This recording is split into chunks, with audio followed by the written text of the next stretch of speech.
Hello, y'all. Hello, y'all. It's this afternoon or evening time in which we do a little bit of Kevin Samuels out here. Just a little bit of Kevin Samuels, right? And I wanted to, play one of his successful videos regarding the high value man. Successful men should lead with their money. Do you think that is true? That successful men should lead with their money? And so I wanted to play that video to try to figure out who is he talking to? Because my understanding is this high value man was a specific high value man. It wasn't just any old body, right? But I think a lot of men took it to heart as though he meant them, even though they weren't high value or they didn't have the 6 tenets of high value, right? And I think it's 6 or 5. I ain't sure. But I was like, wait a minute. I out here spouting these high value talking points, and y'all not who he was talking about. So why even talk about these criteria for high value men when you're not a high value man? Wait a minute. So basically, whether you're a high value man or not, we supposed to have the same criteria for a high value man, or a woman is supposed to have the same criteria for a high value man that she has for a low value man?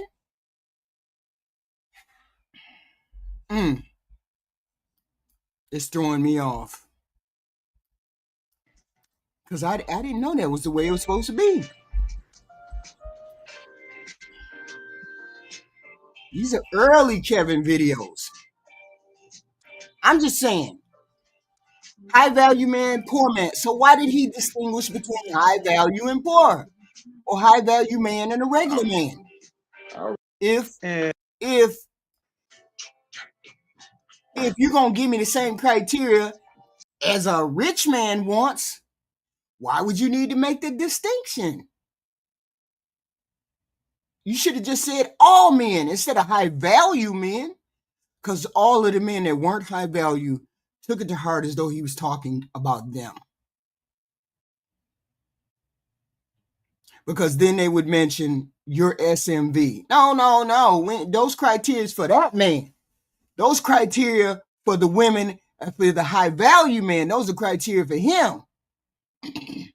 You don't qualify as a regular, ordinary man to be asking for the same qualifications of things that the high value man want. I'm just saying. I'm just trying to reconcile how poor folks out here asking for the same thing a rich dude asking for. And then wondering why they can't get it. Wondering why she ain't doing what a high value. I don't know. Y'all explain it to me. Y'all explain it to me, because it ain't the same criteria poor man got, high value man got. So I'm supposed to do everything just like you a high value man, but you ain't got the qualifications like a high value man. So why would you be out here asking for the same qualifications for a woman that a high value man is? I don't know. Somebody gonna come up and explain it to me. Come and explain it to me, because I ain't understanding. But let's get to it.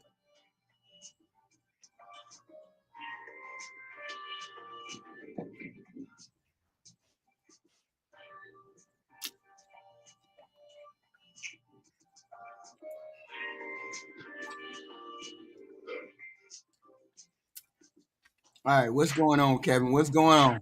the brother has to do in the chat room is I need you to put them up loud and proud. If you are CIA,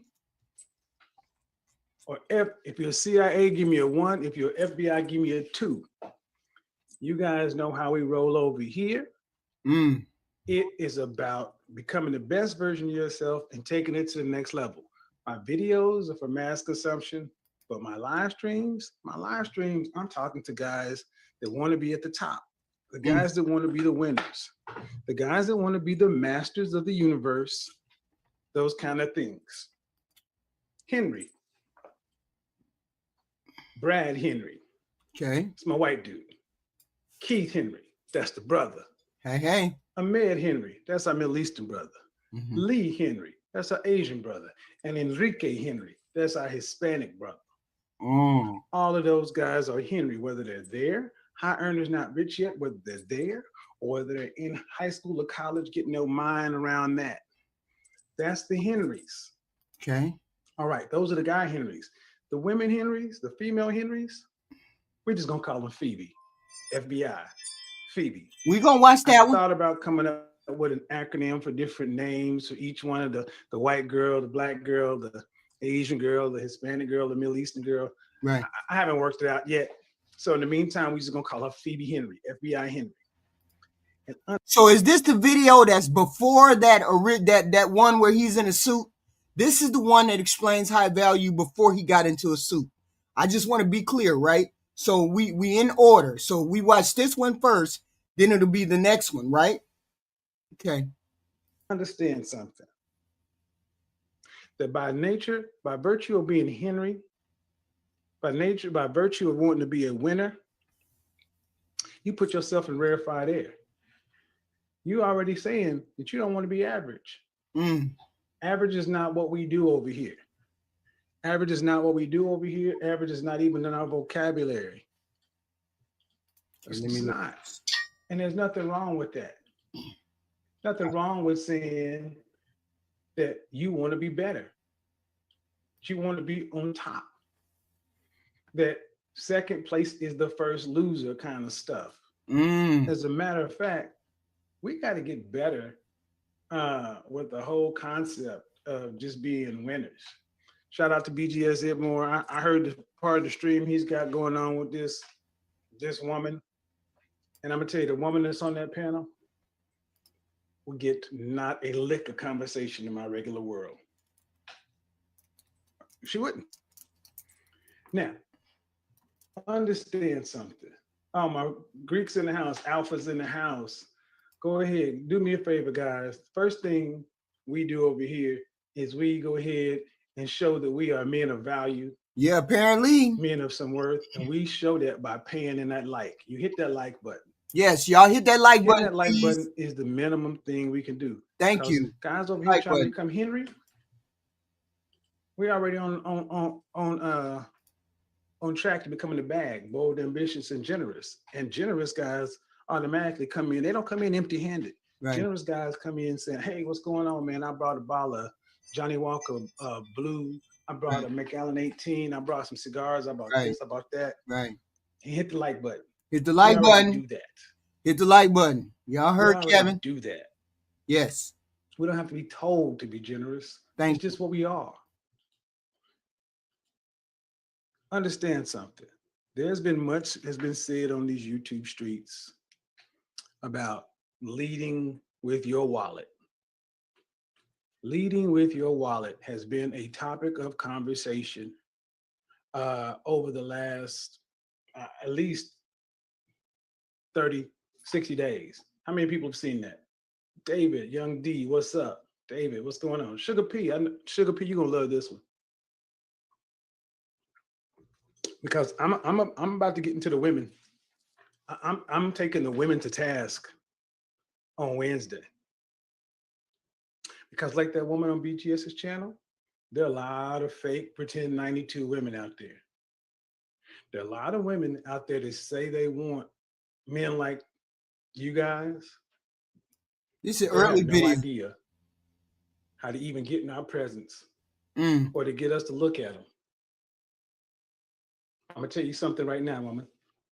If you're a woman out here listening to my channel, the difference between my channel and anybody else's channel is I got the kind of men you want. They come here. Whether they say a lot or don't say, this is the place they come because it's the one place on YouTube where you talk about image, style, business. We talk about success. Because, like I said on Instagram, I've been out in corporate America for 20 years. I don't hear anybody else talking about the stuff we talk about over here. LinkedIn and networking and actual, because most people honestly on YouTube, just different life.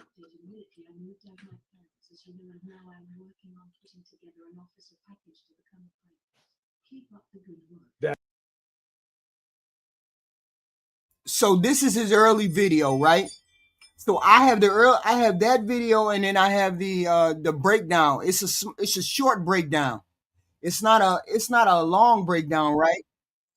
I just have the one where I just have the one in which he is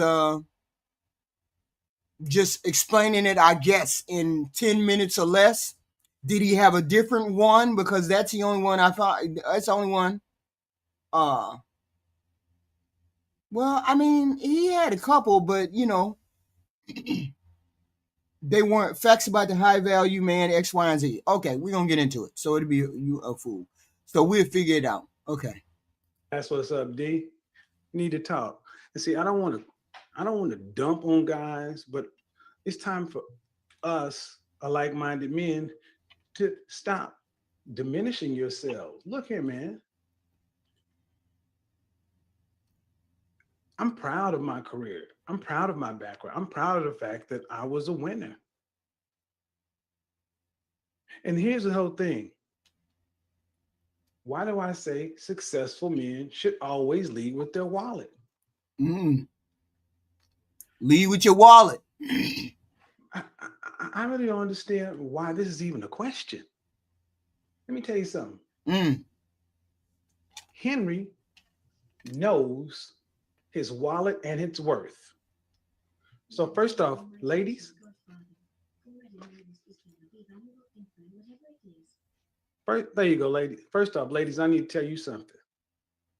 Blake ain't gonna deal with you if he listens to me, because one of the first questions he's gonna ask you is who's your coach, who's your therapist, who you're working with.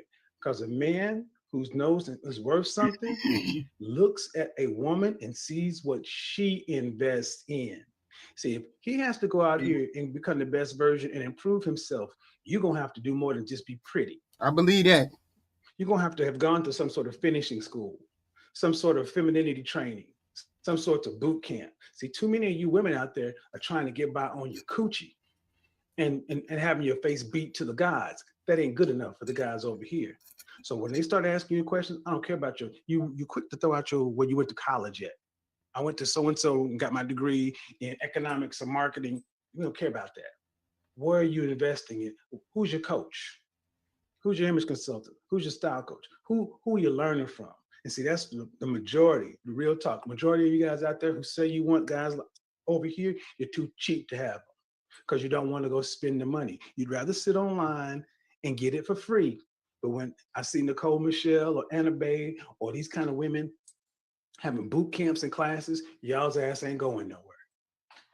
You're staying in your house, pinching your pennies, because at the end of the day, far too many of you don't deserve what it is you say you want.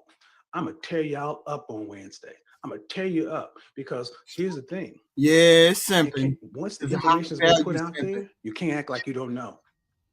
And once you admit that you need to do better, it's about results and outcomes. And trust me, if Blake Henry roll up on you and you ain't got nothing else to say to him except, look how pretty I am. Persevering face, injured face, injured face, injured face, injured face, injured face, injured face, injured face. I need to do that. You roll up on Blake Henry and you just gonna sit back on this pretty stuff, that's cool. But if you haven't actually done anything in your adult years on paper to say you improved, okay, I'm telling my dudes to stay away from you because you're trying to hustle. I'm telling you, Wednesday, you better get a Xanax and a glass of Chardonnay and have your ass in the seats on Wednesday, Women's Wednesday. Okay. Because it's time to get real. Because guess what, ladies? You got to improve too. Everybody was raised in the same mess. Right. But it takes more than pretty. Right. Takes more than pretty. Takes more than fit. and you look at where a woman spends her money, you look at where a woman spends her money, and that tells the story. That's why pimps make you pay a choosing fee. That's why a lot of high value guys will say, I don't deal with a woman who ain't gonna spend some money or break some bread, because ladies, you can do a lot, but where women, you're cheaper than men when it comes to spending money on somebody other than yourself. Wednesday, trust me, it'll change your life. He said beating their face, they call it getting their face beat to the gods when they get a real good makeup job done. All right, but anyway, today's day is about you guys. Understand something.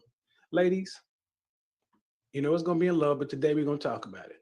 Ladies, I need you to judge a man by his wallet. I'm assuming I'm talking to the kind and caliber of women. I'm talking to Phoebe, who wants to be Phoebe Henry. I need you to judge my boys by their wallet.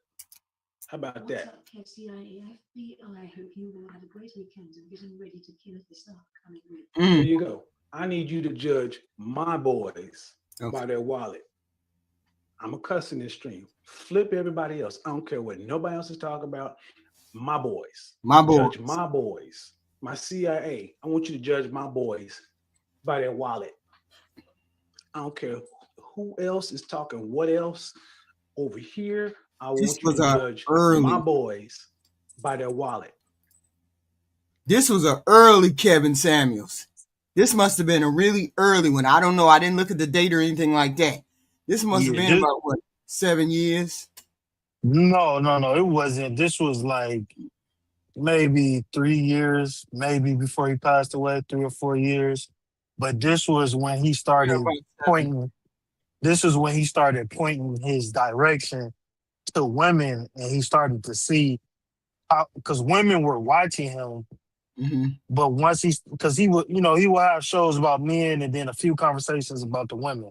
But he started going heavier towards the women because he pretty much said everything he needed to say to men, Mm-hmm. And if, unfortunately he passed away, but the next segment that he was putting his focus into was more both, like the couple, the relationship, the family. Like he did the men, he did the women, then he was going into the unit and how it meshes and all of that. So, rest in peace, Kevin. But I wish I would have found. I think I may have found how he came up with these names, but I didn't. I looked at this and found this, so I wanted him to break that down.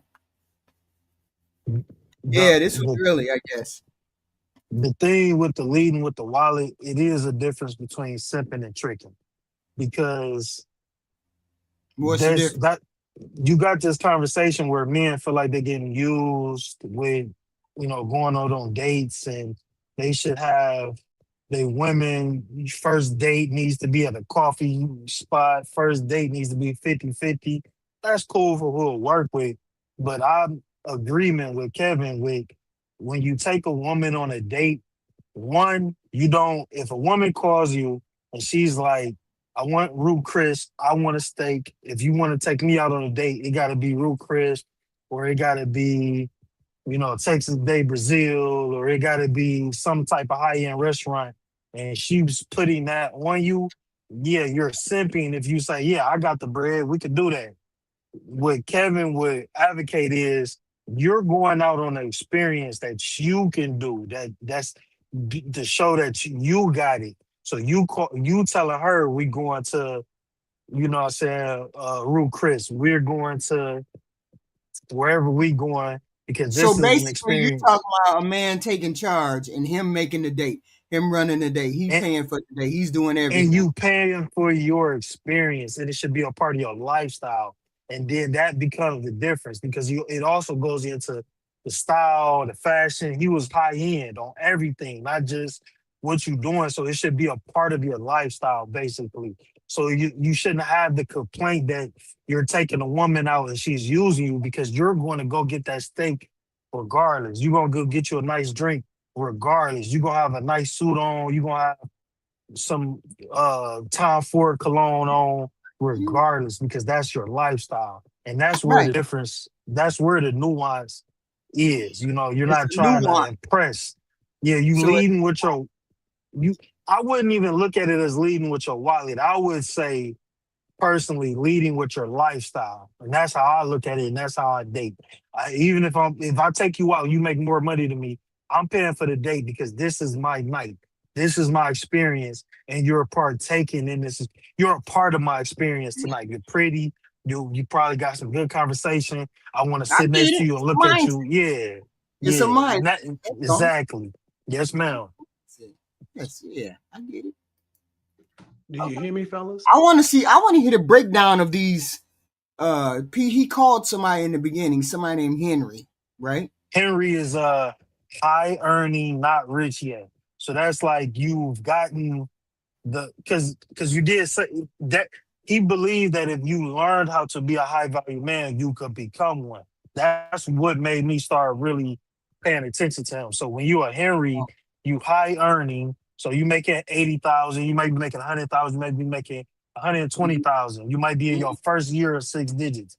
You're not Right. rich yet. You haven't been making 100,000 consistently for a few years. You haven't built your network up just quite yet. You haven't really reached that HVM level, but you are on your way. So you high earning, you already doing the work, you're getting the money. Then the FBI is feminine, beautiful, inspirational. No, no, no, That's no, no, what no, no, no. Don't you tell me. was it? I want to hear What it is from it? him. I want Oh, to hear okay, from go him. ahead. Go ahead. CIA, all of that. Like, yeah, go ahead. Go ahead, baby. That's why I'm trying to find the video so I can get it from him. Yes. I'm telling I don't Phoebe, know, I but want he's on here a her little to bit judge saying it. you by your wallet. That means if your wallet's lacking, if your wallet ain't if your wallet ain't where it need to be, you're gonna take that L. Because it's time to grow up. And over here, size matters. Size matters. How fat is your wallet? How fat is your wallet? See, the first screen I had up was this old dusted and busted wallet that was falling apart with a few dollars in it. Then I had this Tom Ford wallet that was real thin with the black cards in it. Great visual. Don't need it. I just need you to ask yourself a quick question. How fat's your wallet? Because over here, we're going to start with top 10. Because over here, we keep score. We keep score over here. You know who don't like to keep score? Losers. Just like the women who say, I don't think you should judge. I don't think it's good that you should judge women on a scale to 1 to 10. You know who says that? Ugly women. You know the guys who don't want to be judged on their wallet? Losers. Guys whose wallet's too thin. They don't want to be judged on it. You know, guys who don't mind being judged on their wallet? Guys with a fat wallet. We keep score over here. So I want my boy. Sort of like when a man has money, he don't worry about how much money she got. He worry about what he's got, not what she got. To keep score. Sort of like that. With yourself and your friends. Because you're going to have to start drawing some lines around you, because if you call yourself being CIA on the way to being Blake Henry, you can't get over there with bums and losers and scarcity mindset dudes. You're going to have like-minded men. Pay attention. All right. If anybody has any question, you need to put it in Super Chat. Here's the link. Yeah. That's what you put it in. That's the link for Super Chat.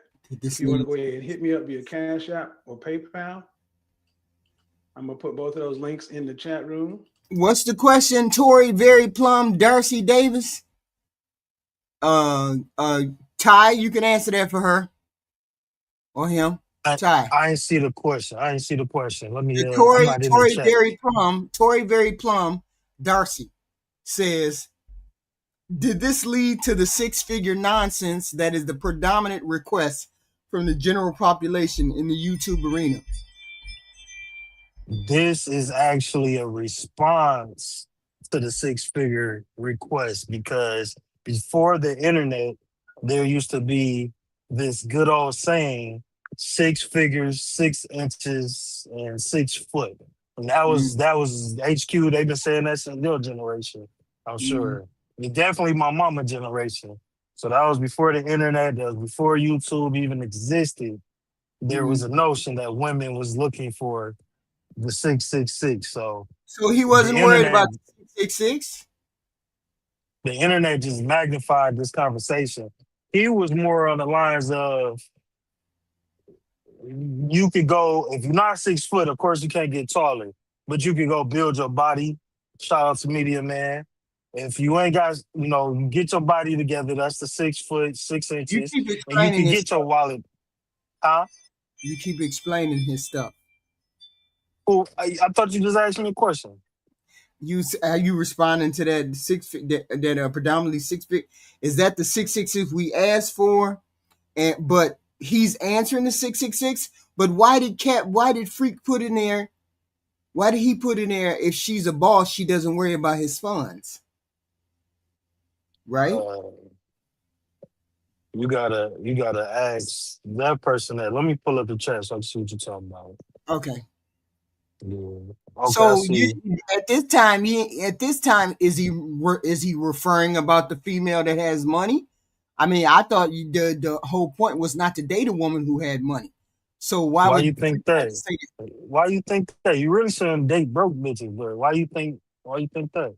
Oh no, that's always that's a theme or a meme up in here on these YouTube street. You don't date no woman with no money. Don't be dating no boss chick. A boss chick ain't no good chick. Don't be dating her. Boss chicks come with money. So So I'm there's a saying, difference between there's a difference.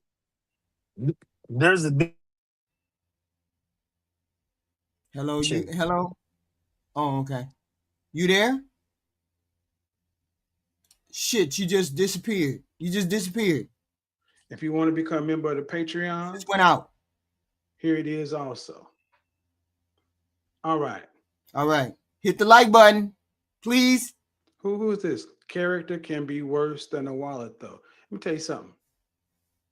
You in my house. You're in the academy. This is CIA. This is the university. There's one teacher over here. I love about you. I don't know what You're a they. student, or you in the audience. Listen to the presentation. No, I'm talking about the boss chick. When I first came on the internet, men were saying, whenever I went to panels, men were saying, we'd rather date the chick that make the fries than to deal with a boss chick. That's what I'm saying. So now the boss chick ain't bad. I'm just saying, the boss chick ain't bad now. You up here, Ty? Uh-oh. Didn't nobody come hear you talk? A man's job in nature is literally to secure resources. Uh-oh. That's why men are physically and mentally built the way we are. Mr. Peeps, I'm gonna need you to go ahead and be quiet. Because first off, I don't know you. So kindly, when I'm talking, Okay. teaching, you do better to listen and pay attention. Okay. All right. Over here, we keep score. We keep score. We keep score. Right. And like it or not, money is a measure.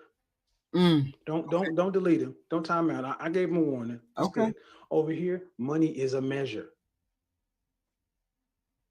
See, in the real world, this is how this works.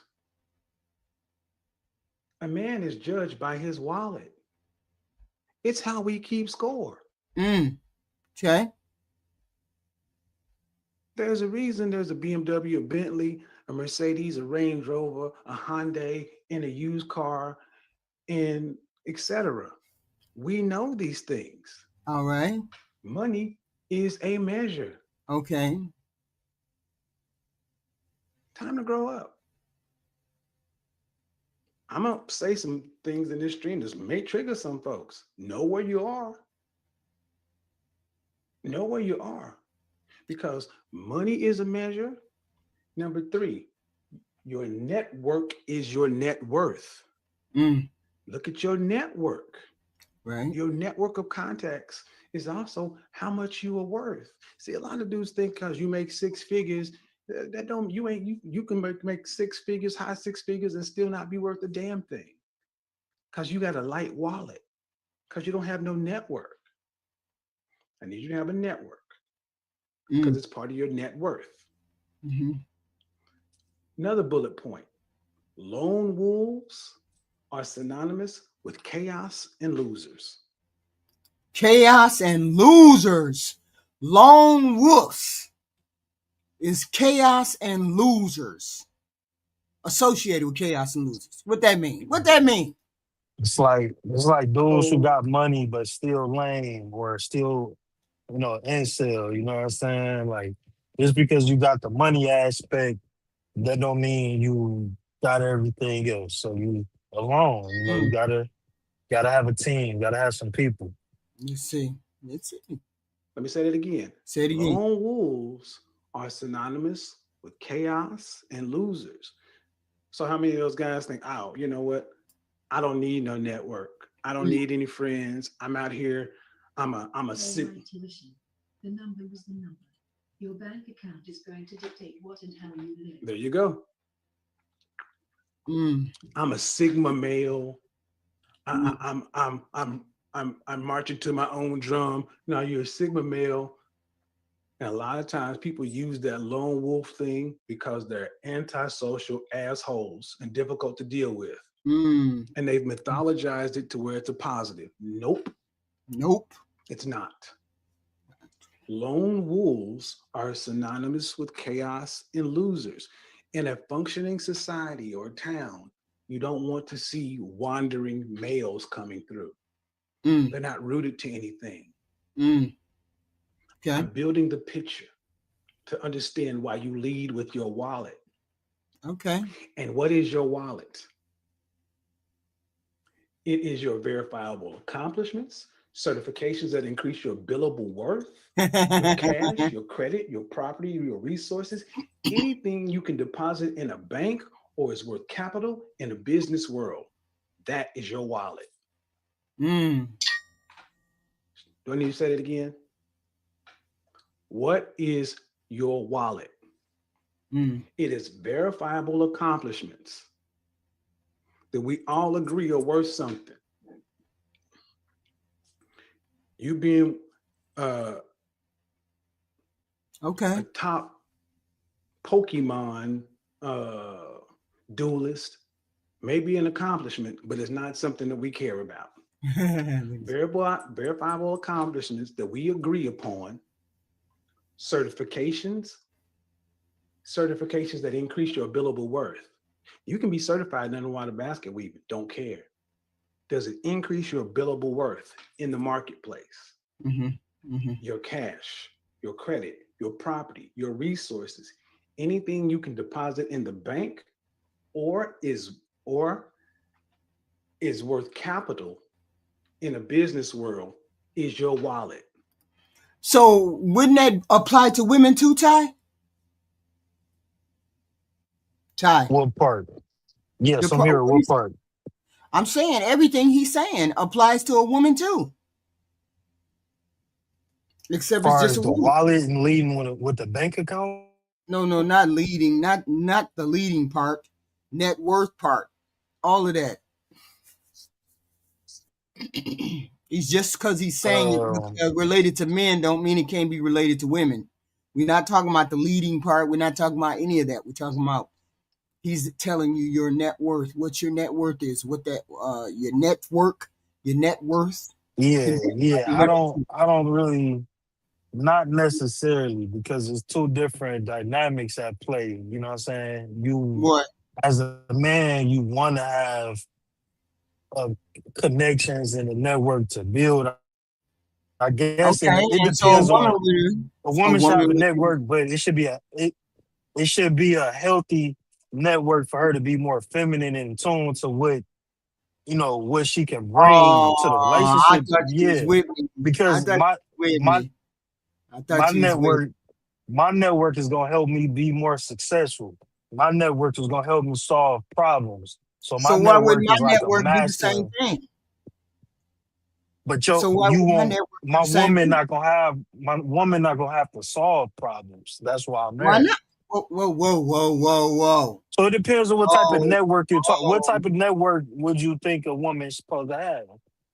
Why wouldn't she have the same network as you have? What do you mean?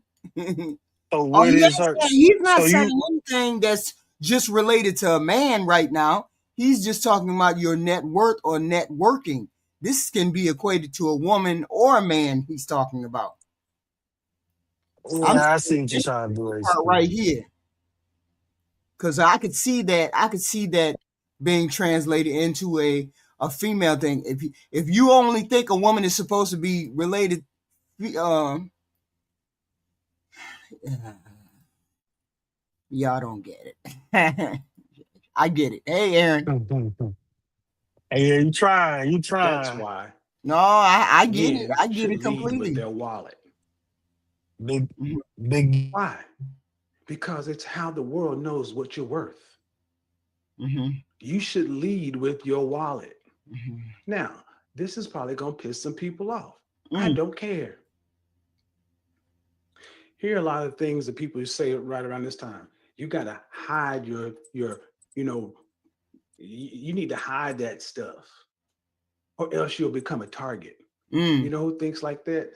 Scarcity minded wimps. Mm. You don't hide your stuff because Mm. you're afraid of becoming a target. You become better. Because if you're afraid of what a woman who sees you and sees all the stuff and they target you, you don't deserve to be in the game no way.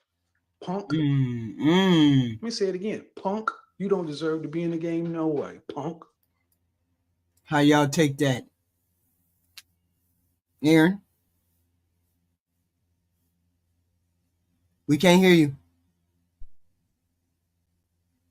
Salute, Aaron. How you doing, baby? Oh, okay, you can hear us. We can't hear you. Okay. Yeah, I can't hear you, man. Okay. Ty.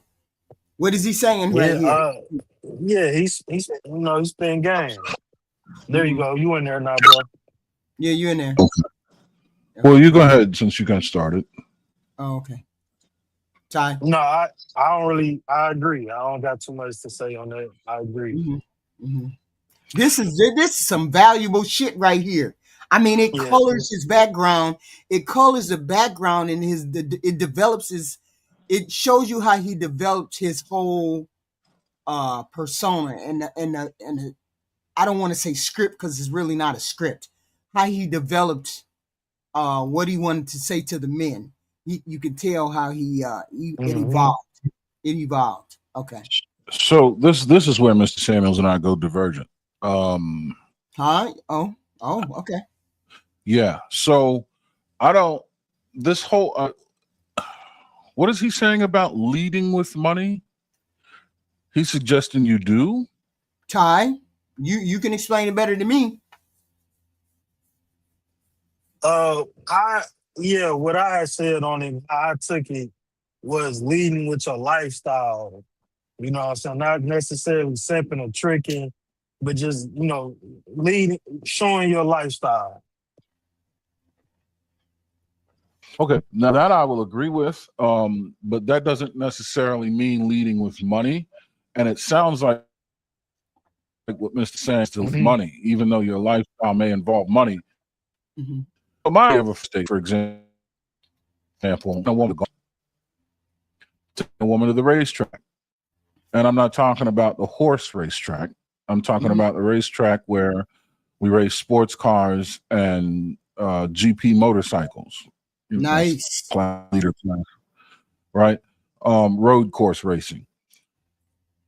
What's Okay. participating in racing or not, depending on the rapport I had with the young lady, but typically we would just be in the stands or in the pits and the paddocks, just kind of hanging around, watching other, as in a spectator.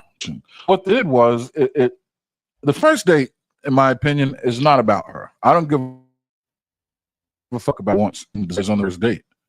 It's about Right. me. right? Because I need to know that you're worth the investment. Going to show you, and also going to make you uncomfortable because I want to see, A, if we have anything in common, or B, if you're going to be judgmental when you do come into my world and how you're going to respond to new things. Because you're gonna interface with some new shit when you're fucking with me. Right. Are you gonna clam up? Are you gonna judge the shit and this is boring, this is white boy shit? Or are you gonna show genuine interest? You're gonna keep your mouth shut, your eyes and ears open and learn some things? Have you picked up a new hobby or talent fucking with me? You know what I mean? And if you didn't like it, that's fine. I'll be able to read your body language and tell if you don't like it. I'm not here to torture you. Right. And find a way to exit stage left and then break the date early or whatever. You know, we can leave up out of here, go grab a bite or some coffee, and I'll send you on your way, which is why I like to leave the first date open-ended and informal in its scheduling. Right. Still knowing turn up and ensure your safety. Right. But other than that, no, we're going to do what I want to do because I'm paying for it. Right. And because if you want to get to know me, then this is me. And in me getting to know you is not doing what you like to do because I don't give a fuck what you like to do because we're not going to do that together unless it's something that I like to do. Because chances are what you like to do is hair, nails, and gossip. Now, if you really like to cook and shit, that'll come up in the and we'll get into that because I'm a foodie. One of the things I've done in life is become a classically trained chef. If you're an adventure seeker, you like jumping out of airplanes, great. I'm a private daytime single engine pilot. You know what I mean? We can go flying and then get somebody else to fly this motherfucker. We'll jump out together. Right. I'm all about that. But you see how it's really about me up front. It's not about her. But I'm not leading with money either. We're not going to Ruth's Chris. Ruth's Chris sucks, by the way. Yeah, it was the first thing I could think about.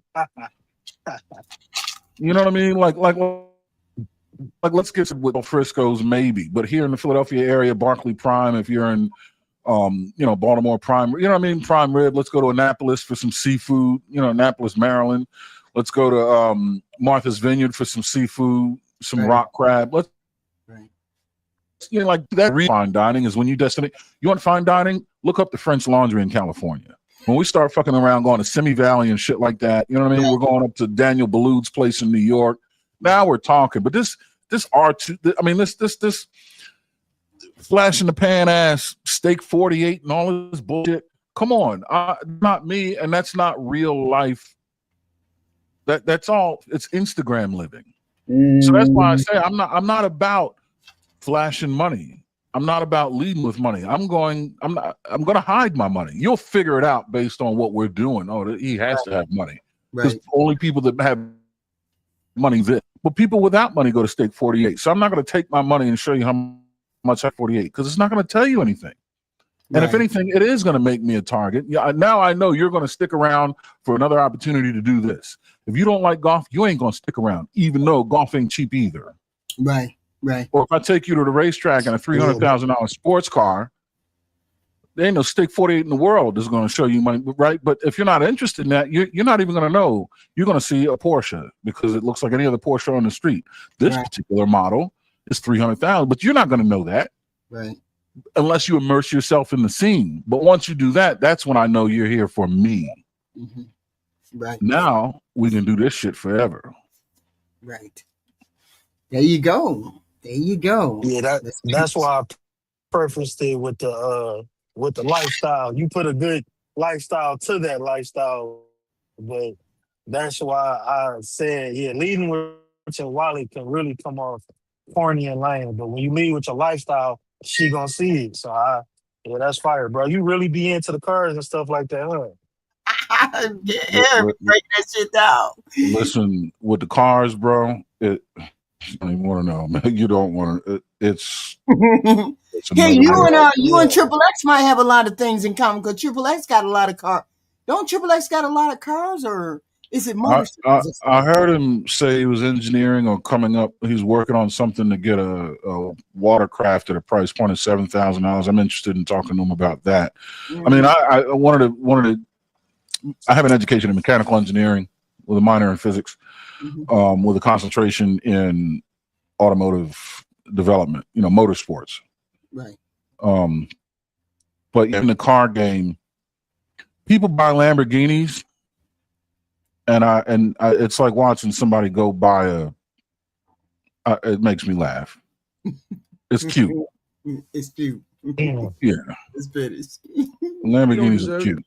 Be the head of a Listen, Yeah, Fortune 100 company. If you drive hold on. driving around in a Pinto Hey, man, because you're listen. afraid some gold digger may target you as a mark, you don't deserve to be leading that organization, punk.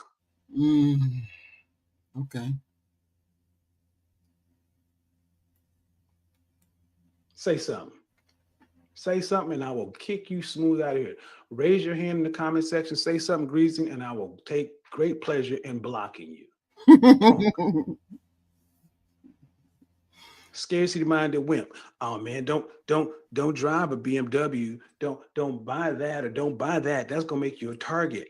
And then often use, Jeff Bezos and these guys don't wear their worth and da da da. Shut up. You don't know no rich people.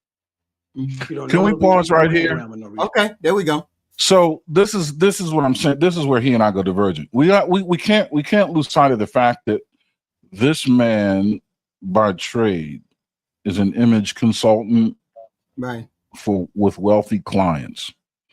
So of course his narrative, style, flash, show, visibility. This is going to be the forefront of not only his mindset but his operation. This is, of course, because he wants you to forget about the fact that we Jeff Bezos and what's his name, Bill Gates, don't wear their wealth, don't flaunt it, Right. but they don't.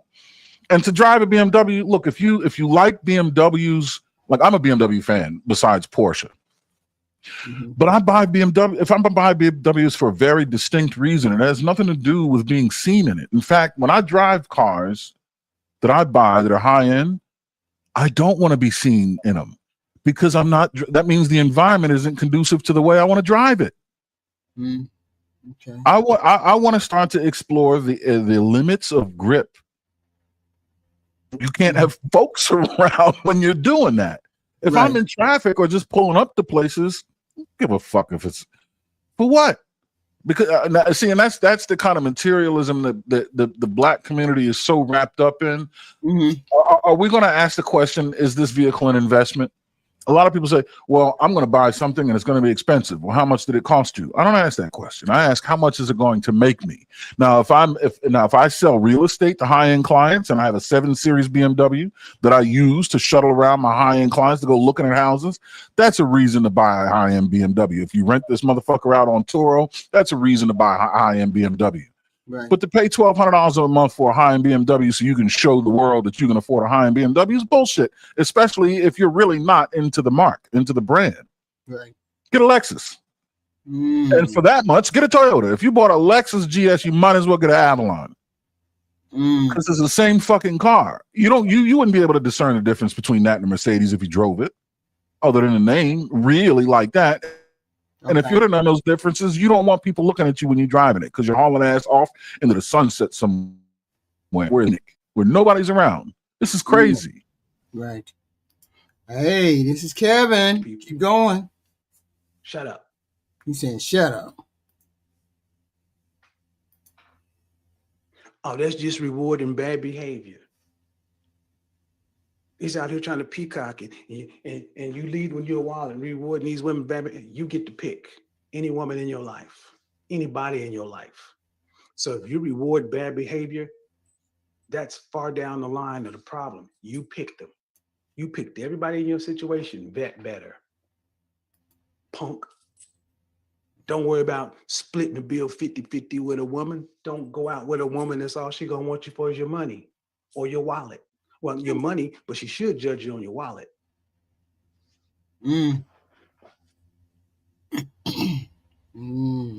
No, she should judge you on your character, and you should be a man of character that can find a substantial wallet.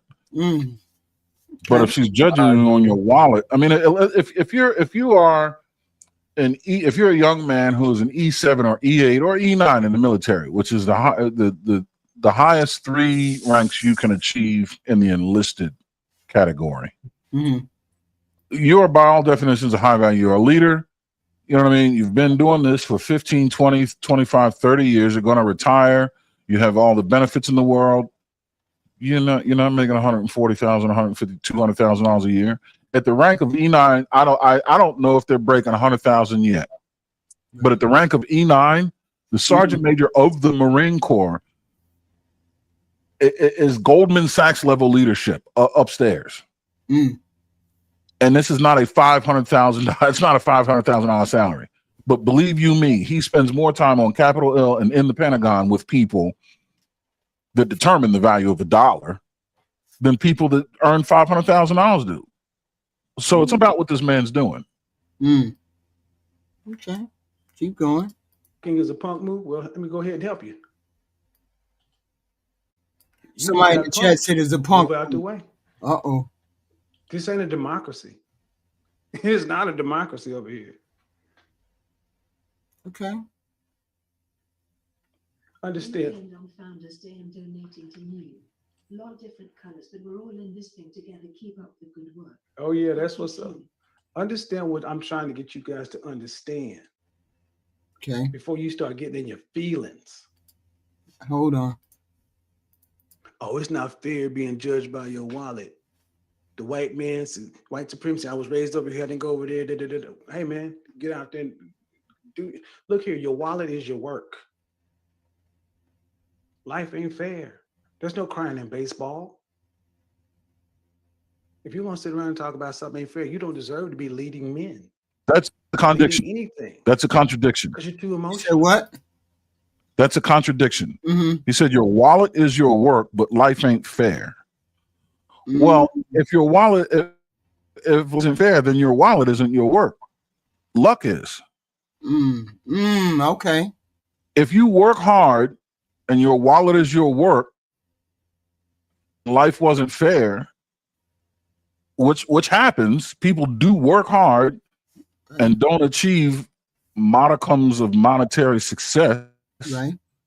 Which is what this phrase "life ain't fair" would denote. You can work hard, don't expect the top or the best. You see how they fall in the conflict otherwise? Oh shoot, you fell out. You went in and out. We didn't hear you. How about now? Okay, we got you now. Yeah. Those two ideas fall into conflict.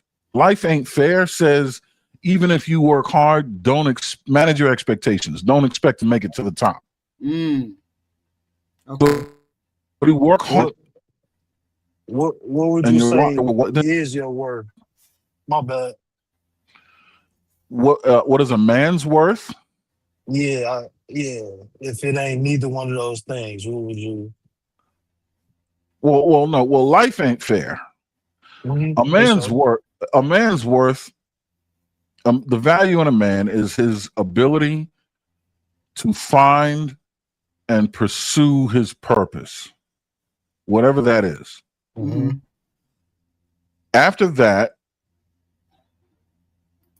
the worth is integrity, himself, and to the idea of family, and doing what's necessary to create, secure, and produce for a family. After that, run the same gag, but for the community. Okay. So if a man has, if a man's riding around in a leased Toyota, minivan or SUV, it's reliable. Volvo, it's reliable, holds all the kids. That's what he can afford. And he's an E8 or E9 in the military. His family's taken care of. He got all the benefits. You live in a really nice house on a nice section of the base. Mm-hmm. He's a football coach. This is my idea of a high value man, and he might not be turning 100K, or if he's going on hella deployments, he might be bringing home 100K. Mm-hmm.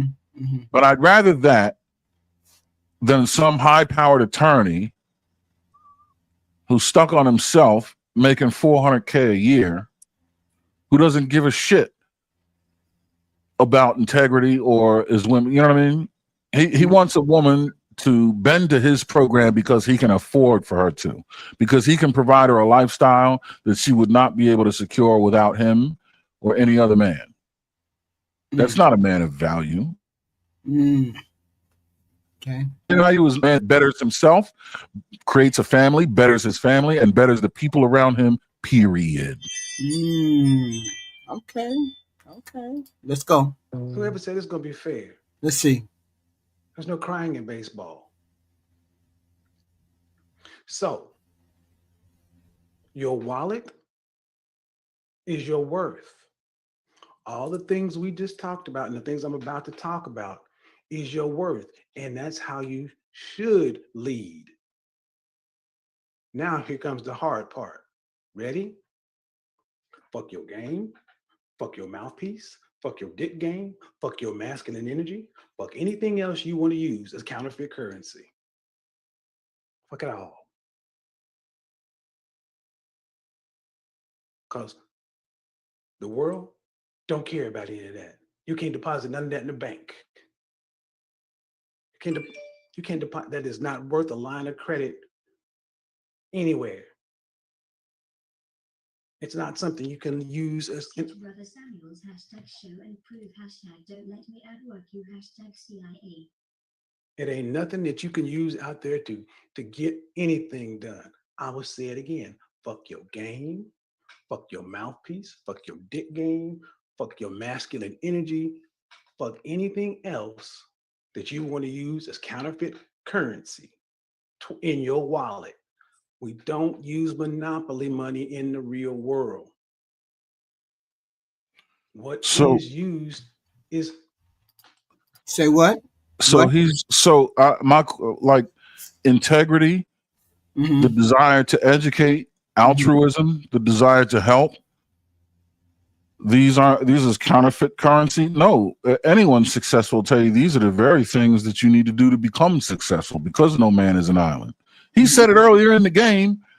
The lone wolf is the man of chaos. You got to have a bunch of people around you. Well, how the fuck do you think they got around you if you're not helping? No, you get people, huh? I said you just went right out. We didn't hear a thing. No, I'm saying, how you think people got around you if you're not helping them, helping them grow, helping them educate them, right? That's how you develop these people around you that he was talking about earlier. He's contradicting himself yet again. Now, game and all this other shit, all the stuff that the Pookies and the Ray Rays rely on, yes, that's counterfeit currency. But integrity, altruism, kindness, the desire and ability to educate people, the pursuit of education, curiosity, none of this you can deposit in a bank. But these are all soft skills that will turn into things you can deposit in the bank. I think all the things that he called counterfeit currency is what you need combined with the wallet. Like, you gotta have all of those things that Aaron said, all the things he called counterfeit currency, plus your wallet, and that's where the top dog, you know what I mean, top of the food chain type of guy is. You got all your intangibles, plus you make good money. You just all around a complete person when you got all of that together. I don't think that the notion that it's just about money, that's too superficial. You went out too. Superficial. Okay. I said I am a materialistic person to an extent, but what Kevin is saying is way too superficial. It's too focused on the superficial. My bad. I'm going through some rough areas. I agree with Ty Pro. Look, I like the finer things too. I just told you about some of my hobbies. 100%. Who doesn't? You enjoy your work. The fruits of your labor. But you see what Ty Pro did when he put it in order? He said, when you're a man that what did you say? He has a shit together and happens to make money. Or I'm paraphrasing. Yeah, you put it. Basically, you got those intangibles. Yeah, plus you're making. That's what he said. That's what he said. A man that has intangibles and is making the money. He puts the intangibles first, and if you have the right intangibles, right, the money comes as a component of it. Just like women come as a component of the money. Right. You chase righteousness. It says it in the Bible. Pursue righteousness. Then your riches will come, and with those riches, so will the women. So will the women. Gotcha. Here we go. In a capitalist society, verifiable accomplishments, certifications that increase your billable worth, cash, credit, property, resources, anything you deposit in a bank or is worth capital in the business world, that's part of your wallet. You know what else is part of your wallet? The intangibles. We're going to get to that. And I mean this. That's why I said it's time to grow up. I wish I would go into a meeting I had in Manhattan and hear somebody talk about masculine energy. When you got a board of directors and millions of shareholders. Are you serious? You know why we talk about this shit? Because we ain't doing the other stuff. See, when you got a thick wallet, when you got a wallet full of accomplishments, certifications, cash, credit, property, resources, shit you can deposit in the bank, stuff you can use as capital out in the business world, masculine energy, dick size, game, and all the other kind of shit. That no other group of men talks like that. I've never heard that in at any chamber of commerce or anywhere where business is being done. Okay. And I'm tired of sitting back acting like, as men who are over age 25, we shouldn't be talking about this stuff. Well, I only got control of this panel, this platform. And over here, we keep score. We expect people to judge us by our wallet. That means judge us by our work. Your wallet is your work, and your wallet is your worth. You said it again. Social capital. Are you on the must invite list at local business, political, charity, high society, or the like? Is your name on the must invite list? When they have an event, private event or whatever, is your name on the gotta invite this person? This is gravitas. This is social standing, and this is a huge part of a man's wallet. Okay. And I'm gonna just say, sadly, so many BMs got none of this, no social capital, because you're the lone wolf, Sigma male out there thinking you don't need a network. It's about to get tight. It's about to get real tight up in here. See, I can't wait to shred that. You say what? Go ahead. So I'm listening to you men debate. I'm listening to you debate it. You all have different points of view, so let's hear it. May I, Aaron? Hey, how's it going? Hey, what's going on, HQ? What's going on, panel? Love and respect, everybody. Hey, Aaron, can I jump in before you start just shredding? Knock yourself out. I am a certified Sigma male, and when I listen to Kevin, I think the golden nugget, and Gloria said this, so everybody doesn't believe everything that Kevin Samuels. You're not supposed to believe it. Name one person on the planet you believe everything they say. That's disingenuous. We're not supposed to believe everything that Kevin says, but I'm gonna reel it back a little bit. Name one Black leader for men. And there's a big pause in your thought process. He was trying to put a format out. The format doesn't have to be 100% correct. I think he is incorrect about how Sigma males work. Sigma males are lone wolves, meaning they don't need a group, but Sigma males function in a group. That's the difference. They're not trying to be lone wolves. It's a module they have. Meaning if they have to stay up overnight, work on a project that nobody believes in, they will do because they can see the vision.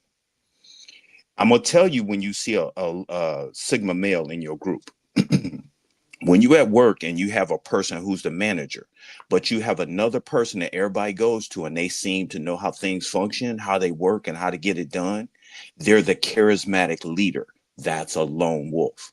But they don't want to be a manager. They don't want to lead, but they will gladly help the team. That's a Sigma male energy. Kevin, in general, is giving a format because basically we didn't have one. The problem with Kevin's information, in my perspective, is that people took it and ran with keywords versus dissect the information and strengthen the information. He's speaking about Sigma males in general, but he's taking the Sigma, the lone wolf part, and bastardizing it. With that said, I'm in. Yeah. So Go ahead. I was just gonna say I appreciate y'all defining Sigma male Zeus, and I know you about to too, Aaron, because I actually don't know what that is. Yeah. So I'm also a Sigma male, and not by my own authority. But key characteristics I'm going to read you. I just did a quick Google AI search. Key characteristics: independence. Sigma males are their own decisions, not needing or seeking approval from others. Nonconformity. They reject traditional social hierarchies and expectations, choosing to live authentically and follow their own path. Introversion and solitude. While not necessarily always alone, they are comfortable with solitude and prefer their own company or small groups. Goal-oriented. Their primary focus is on achieving their personal goals, and they are internally motivated to do so without external validation. They're strategic and analytical. They possess strategic thinking skills and often analyze situations and themselves deeply before making decisions. Quiet confidence. A Sigma male projects a calm, confident demeanor without needing to be loud or the center of attention. It sounds like he's talking about me and Zeus, everything that Kevin Samuels isn't, and everything that the top 1% should be or is that got them there. Not to say that there aren't alphas up there. There are up there, up here, whatever. There are tons and tons and tons. Right. But what he's saying about Sigmas is so not true. In fact, it's the Sigma that you would enjoy more than the Alpha, because the Alpha is the one that makes women think word submission is synonymous with slavery. It's the Sigma that's going to think analytically and actually care and consider about what you have to say, because we're interested in gathering all the facts, all the opinions, all the perspectives, so we can make the most educated decision possible, not just rely on what I know and think to be good and expect everyone else to follow my lead. That's the difference. Thank you, Aaron. I agree. Has anybody ever seen The Young and the Restless? TJ, my man. No, I have not, sir. Okay. Damn. Because I was gonna give a more clarified visual of between, because there's two characters on there, two male characters. There's Victor Newman and there's Jack Abbott. Jack Abbott. Yeah, there's two characters. I wish everybody see. I got sick as a young man, so I was home for 2 years, and my grandma was a Young and the Restless, so I got hooked on The Young and the Restless. Okay. But there are two male prominent characters in The Young and the Restless: Victor Newman and Jack Abbott, and they've been in a blood war for 45 years. Victor Newman is the stereotypical alpha male. He's a dick, 24 hours a day, 7 days a week. You're disposable. If you are not useful to him, you are disposable. And he does that even with his own family. That's a stereotypical alpha male. Powerful. He's a multi-dollar billionaire. Whatever. Go to war for the most petty things. Everybody. He's very insecure. You can tell it because of the things that offend him, makes him insecure, and he goes to war because he cannot have any chink in that armor. Or a perceived chink in the armor. Jack Abbott, on the other hand, another multi-dollar billionaire, but he's more likable. He will go to war with you. He will be diabolical. He will be vengeful, But what makes him more likable, he cares about what his actions do and how they impact other people, even if he has to go to war with you. Mhm. Even in the middle of a full-fledged war, if he sees he's in the middle, he's on the verge of annihilating you, he'll give you an olive branch so he doesn't have to annihilate you. Victor Newman will just snuff you out. Mhm. Mhm. Mhm. Those are, that's kind of when I think about the stereotypical alpha and the stereotypical sigma. You know, I don't know what I am because I don't feel the need to get anybody's approval on anything. I reject anything that sounds stupid to me, and Sigma. I prefer to be alone. Like I tell people all the time, like if I got like 14, if I take 14 every 3 months, I take 14 days off. I have to force myself to leave the house because I'm so comfortable being home. I don't get bored. I got things that I'm working on. I got things that I want to do. So you know, I think Sigma, but whatever. But Kevin, I think what this particular framework makes it so controversial. And I think Aaron or somebody, one of the guys, hinted on it. We didn't have most black male structure we don't have a structure or a framework of operation. And Kevin I think in his best efforts was trying to define or identify that. But see, Kevin was thinking long-term and strategic. As HQ, as you continue to develop, you know, your Kevin Samuels, you know, stuff here, Kevin often talked about changing the culture or changing the narrative.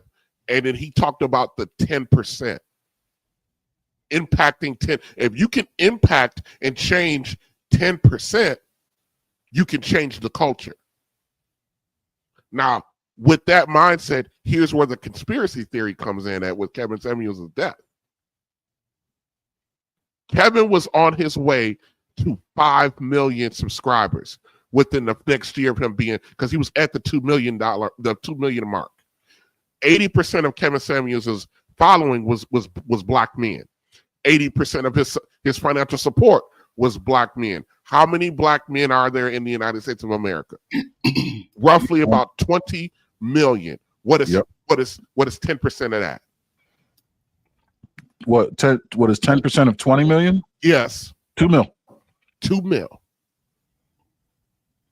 Where did he die at? As far as his subscriber and he was 2 million active subscribers. Okay. Yeah. Okay. Okay. All right. What was happening in the black diaspora during that time? Black women were raging out. Black men were getting more confident. Black men were starting to really, now this manosphere type crap, and Kevin never identified himself as manosphere. He actually rejected it. But what were black men starting to do around that time? And you can still see the works of it now. Improvement in their decision making, improvement, not being shy or bashful about the standards that we want to go back to, telling our black women to go fuck themselves if necessary, which is what we did not do. What was Kevin's primary motive? Economic self-sufficiency, which was why he pushed the family unit. Yeah. What happened to Martin Luther King when he went from let's go to school together to let's get our money? Perforated. Huh? They perforated him with projectiles. Yes. I'm just saying, when people start talking about the conspiracy theories around Kevin's death, if you lean into that, what is the fear of this country, of the predominant culture in this country? Black excellence. There you go. And black family excellence. Right. Yeah, so that's conspiracy. But back to his message. So I understand that, like, why there's such a debate over like where he's coming from and what he's projecting. One, because we have not ever we don't have that structure, and it goes against what we have been programmed to actually operate up under. especially about 2 generations of us. We're talking about early to late Gen Xers, and I'm talking about early millennials to late millennials. So we're talking about those of us now that are on this planet between the ages of 35 and 55. Right. We're over the overlap generation. You know what I mean? We don't, and we really, blacks don't really have full generations anymore. Me and my mother are both Gen X. Yeah, it used to be 20, now it's 15, right? Yes. Yeah. Right. Because me and my mother are both Gen X because she had me at 15. Yeah. If you are 45, 50 years old, or in your 40s, maybe 30, late 30s right now, chances are your mother was a sophomore in high school when she had you. Right. Which makes you which makes you and your parents the same generation, which you don't necessarily see that in mass over on other sides, which is almost hard to discuss generational stuff with blacks because there's so much generational overlap. Right. And this is where you see a lot of the perversion of the mother son dynamic, and why you can see a lot of the uncomfortable, awkward relationships between these mothers and their sons, because these mothers have had kids that when they became adults, those kids were old enough to date. Ty Pro. I'm there? listening. Yeah, can you hear me? Yeah, we can hear you. Go ahead. Yeah, I'm listening, and I'm actually learning right now just from all the fellas, and I can attest to what TJ is. Even though I was on my grind, listening to Kevin helped me focus and hone in to a lot of these things that he was talking about and become a better man. So, yeah. I'm gonna look in. Oh, yeah. Go ahead. Respect to everybody on the panel. How everybody doing? Salute, brother. Hey, what's going Triple. on? Hey, salute Aaron, salute Zeus, salute everybody. Yeah, hey, I think Aaron and Zeus are definitely on the things. TJ definitely. I think when he spoke about the Sigma males, that's where he kind of got. I'm gonna say this: he definitely meant well. But that's where he probably got a little ahead of himself because he wasn't probably as fully well versed with Sigma males. And he had heard the term or probably heard somebody talk about it, and he tried to pull it in to go with what he was talking with, but he wasn't fully well versed. But like Aaron was saying, those could be some of the baddest brothers out, or baddest men out. So yeah, he was kind of relatively new to the spear when he took off. He had been around a few years, but like he wasn't like super knowledgeable about all the terms and everything. So yeah, before the big come up. I look at this video as like he was formulating where he came, where he was going.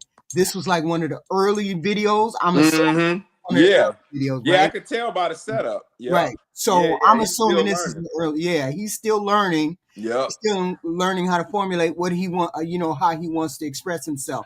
And he was a polished. By the time we met him, he was more polished, right? This is early. This is early video. This is like this video. I think this video may be like 7 years old or 8 years old. I think we met him when it was like 4 or 5 years. Yeah, this is at the beginning. This video is right at the beginning of YouTube. Like YouTube, people, content creation becoming a thing. You're looking about 8 years back. That makes sense now. He just got done selling cologne. Right. Yes. Yeah. Okay. All right. You see in these kind of videos, like the stuff that we know from you would almost never catch him like this, like this in a sweater, in a Cosby sweater or nothing like that. Yeah. No, this is him. You can see the essence of where to where he got to. You know what I mean? Right. But yeah, absolutely. HQ pointing that out that this was the beginning stages of the Kevin Samuels dogma that he was trying to refine. It was very well dialed in by the time Average or Best came around. By the time I got him, was now I see this is back when he was an image consultant more so. So Yeah. he's speaking to that kind of thinking. Now I see. Okay. Now I get it. So now you could sort of see where he made that turn. Yeah, right? 100%. Yep. Yeah. Thanks for edifying me, y'all. Now I got it. So it seems like he's kind of awkward and blah blah blah, but he's not. He's defined. He's refining himself. That's all. Well, he was a one-trick pony. See, here's the thing. Everything he said so far, I think is useful and valuable, right? Like if I were running a self-improvement camp for black men, he'd be running the fucking financial, he'd be giving he'd be the finance keynote speaker. He'd be the get your money up keynote speaker. Right. Right. Like I'm with everything he's saying. It's just incomplete. But now I see he grew throughout his YouTube career, and so too did his message. He refined it. It became more mature, more complete. Yeah. Okay, I get it. I'm with it. He redid this whole talk about a year before he passed away. Oh, okay. Sounded different, didn't it? Yeah. Mm-hmm. But the core of it, I mean, it still gets money up. The core of it was still there, right? But it was more poignant. Okay, I got you. Understood. Aaron, I got a question. Shoot. Okay, so we work in the automotive specialty shop, right? Let's do it. Yep. I come to you and I say, Aaron, I work harder than anybody you got. Mm-hmm. I don't know nothing about cars, but you can trust me. Okay. So you got my loyalty and you got my time. Right. What do I get to do? Work. Tires, right? Yeah. You're gonna get simple work, but yeah, you're gonna get work. I'm gonna get tires. I'm gonna get detailing. Or oil change. Vacuuming. Right. That's where Kevin was when everybody first saw him. He could work on the rest of the car. Right. But go ahead. No, I got what you're saying. This is Jiffy Lube stuff. You're gonna do tire change and rotation. You're gonna do oil change. You're gonna do cabin filter, air filter, detailing. I got you. Because even at this time, I didn't mean to interrupt you, but even at this time, he didn't even you'll find segments where he didn't even know how to work his technology. Like you would see him just like doing 3 minutes of like, come on, I got to reset the router, and you just caught things like that. So that's what we're seeing right now. That's why we're seeing that. Gotcha. To segue, I also want to say alpha. When you see somebody and they're alpha, we think of alpha as a complete mode. Sigma, we think as a complete mode. Those are modules in human behavior. Right. So somebody can be a beta and go into an alpha mode, aka the CPA. When he's CPAing, he's an alpha. Right. Outside the rest of his life, he's a beta. And a lot of people think those things are all encompassing. Yeah. AKA somebody can be King Dingaling, alpha magnificent, but when he get around his wife, he's a total cuck. With that said, I'm in. Mm-hmm. Okay. Hold on. This must be midway, Kevin Samuels. The midway him, right? So this is.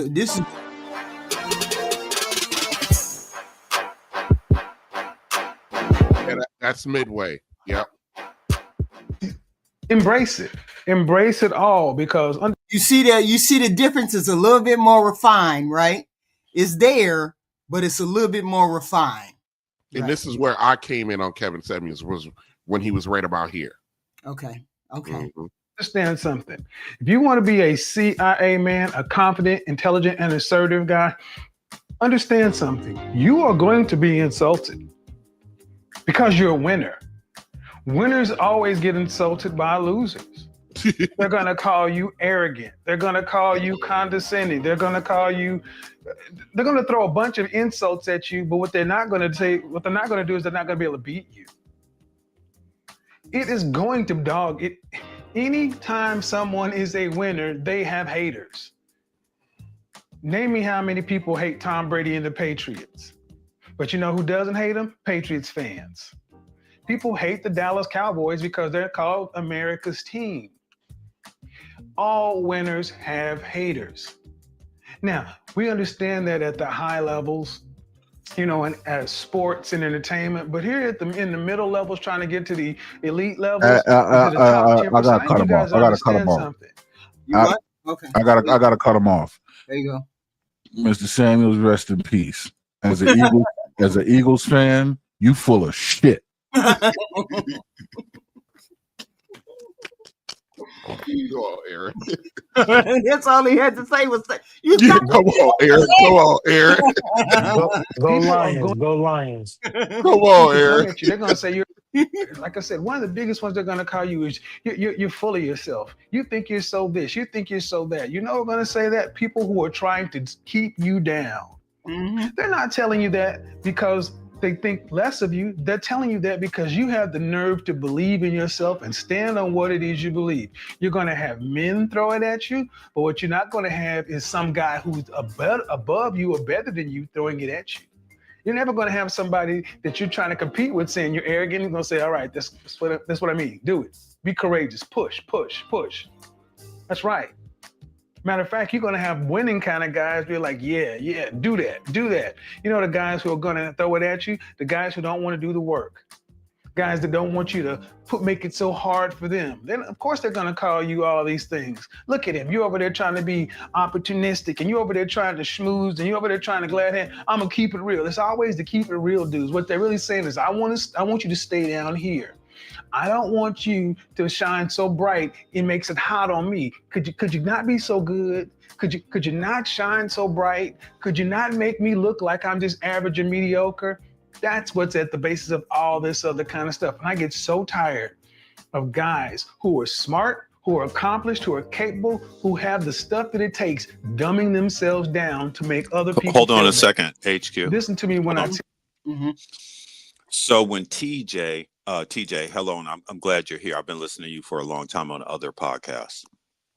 When TJ said at work he dresses down, that's a Sigma male characteristic. Yeah. When Aaron's the smartest person in the room, but the person who's leading tells him something and it's not 100% factual, the alpha response is to correct that person in front of everybody. A Sigma male never corrects you in front of everybody. They pull you to a side and say, hey, let's talk for a second. Right. That's the difference in a Sigma male module. A Sigma male is not, it's internal. It's internal pride and worth.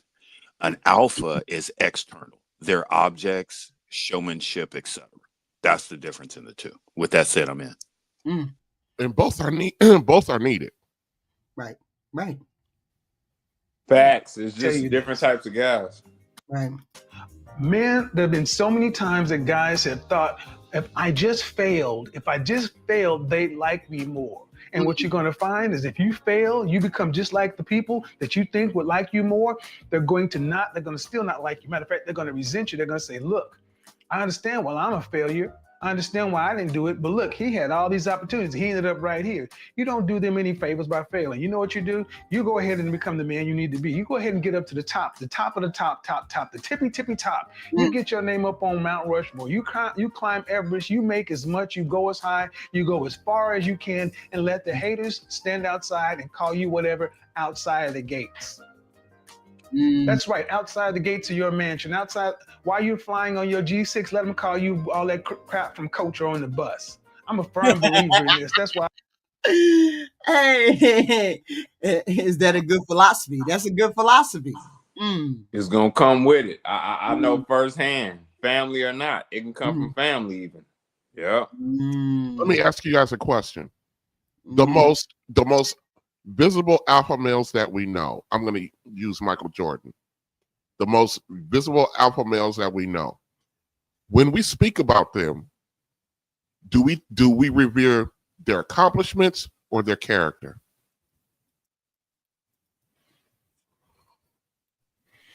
Accomplishments. Notice no one ever talks about Michael Jordan's character. Oh yeah. When they do, you can tell Michael Jordan's character by how many people he's ostracized. He has Charles Barkley used to be one of his best friends. Yeah. And Charles Barkley had the nerve to provide a real benign analysis of something about Michael, and Michael cut him off 20 years ago. Yeah, I remember that. When Michael Jordan finally goes to sleep permanently, at his funeral, I guarantee you not one person is going to get up there to talk about how great of a person he is. His own damn kids don't come out and talk about how good of a person he is. Probably right. So with that being said, would you consider LeBron James more of a Sigma male then, because we kind of do talk about his character? Oh, but LeBron is a beta. Oh, okay. Oh okay. shit! Go Yeah. on. TJ. No. See, you got to sit there and think that beta male sometimes it is like some kind of low level thing. Our military is full of beta males. A beta male will cut your throat.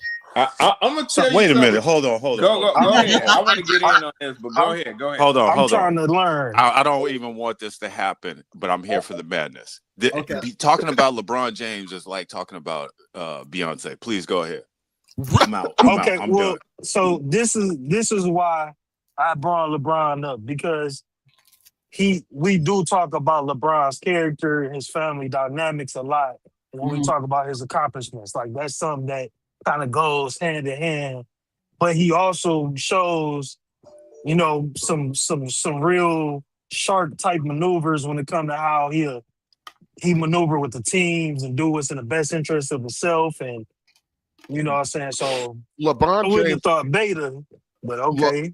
LeBron James is. We think somehow we believe betas are like incompetent people. They're not. Right. Yeah. LeBron James is smart enough to have people around him like a Rich Paul who can help guide him in the ways that he is short on. Now, here's my opinion. It's my opinion on why we talk about LeBron James's character. It's because LeBron James is a contradiction. Yeah. He's a contradiction in terms. We talk about his character because he does so many great, wonderful things. And at the same time, he'll snake you. And that's why there's a conversation around his character, because his full character don't line up where we think should be naturally. I think LeBron James snakes people because he doesn't know. I think he's socially awkward. I don't think he knows how to navigate when he needs adjustments or alignments. That's why you see all of his teams get blown up in the manner to get blown up, because he doesn't know how to operate, smoothly with expressing his needs and his wants. So he goes behind it. Goes about it in an underhanded way. I don't think he does it purposefully. I think he's just socially awkward and don't know how to maneuver. So because you cannot have a LeBron James who does the things that he does for community, for his family, for his friends, for, philanthropically, you don't have that kind of, natural, proclivity to do those things and be a complete snake at the same time. That doesn't work. That's why, even though I don't know the man, that's why I believe he's more socially awkward and he doesn't know how to really navigate difficult situations. I think he's very uncomfortable with it. A prime example of that is his relationship, and I guess his ex-relationship with Drake. Drake was his guy, ever since, even before Drake got famous, man, when the So Far Gone mixtape came out, and before that was even a big deal, he was a big supporter of Drake, going to all of his stuff. Drake will rap about him all the time and be at all his games and stuff. So they were supposed to have been tight. And then when all this Kendrick stuff came out, he switched up on Drake. Years and years, he threw that relationship away. He was at the pop out dancing to that song. And that was a diss song. So, and they just asked him about that in the interview. And he tried to just play it off and say, yeah, we're in different places now. Question is, why y'all in different places now? Y'all hit the like button out there. Hit the like button out there, please, and thank you. Like the stream, sub. Thank you very much. Yeah. Let me give a caveat to what TJ is saying, and I think TJ is spot on. There's way more beta male activity than we think it is. Yeah. Another one is gamma male activity. we can talk about that later. But if you want to look, people compare Michael Jordan to LeBron James. That's not even the same energy. No. Excuse me. When Michael Jordan, what is he known for? He's known for being a part of Nike. When Nike came to him, he didn't want nothing to do with it. He went and told his dad slapped him upside the head and said, "What are you doing?" That's why he became a part of Nike, because of his dad. That's the dad energy. Excuse me. Why did he quit basketball? Because his dad. That's the energy. LeBron James, when I say comparing him to Beyonce, because you can't compare Beyonce to any other singer. She can only sing one note, but look how she wields the universe. LeBron James graduated from high school.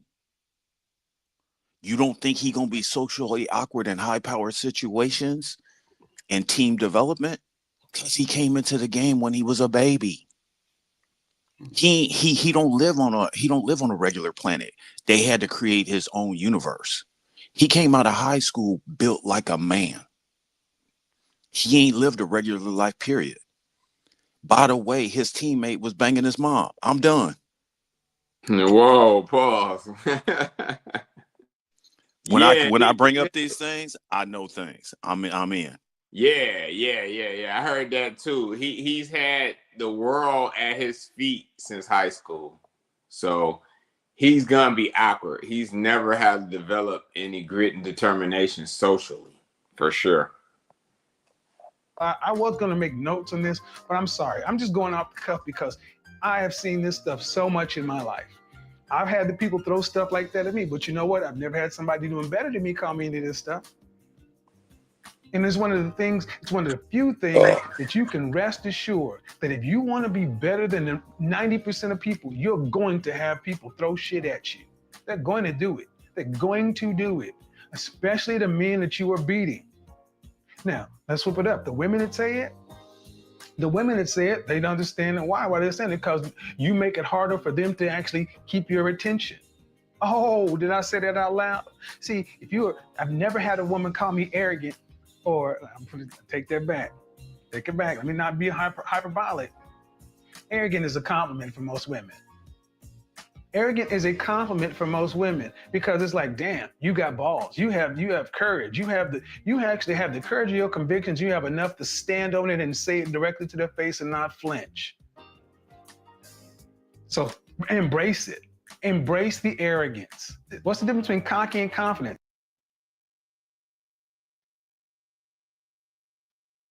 Sorry, hit the like button, please, and thank you. Hit the like button. I need more likes. 10, 15 more likes, please. See, it's not bragging if it's true. If you're a winner, you're a winner. It's not bragging. Difference between cocky and confidence, I look at it, you can be cocky when you have the confidence that you know you're going to put the work in to get it done.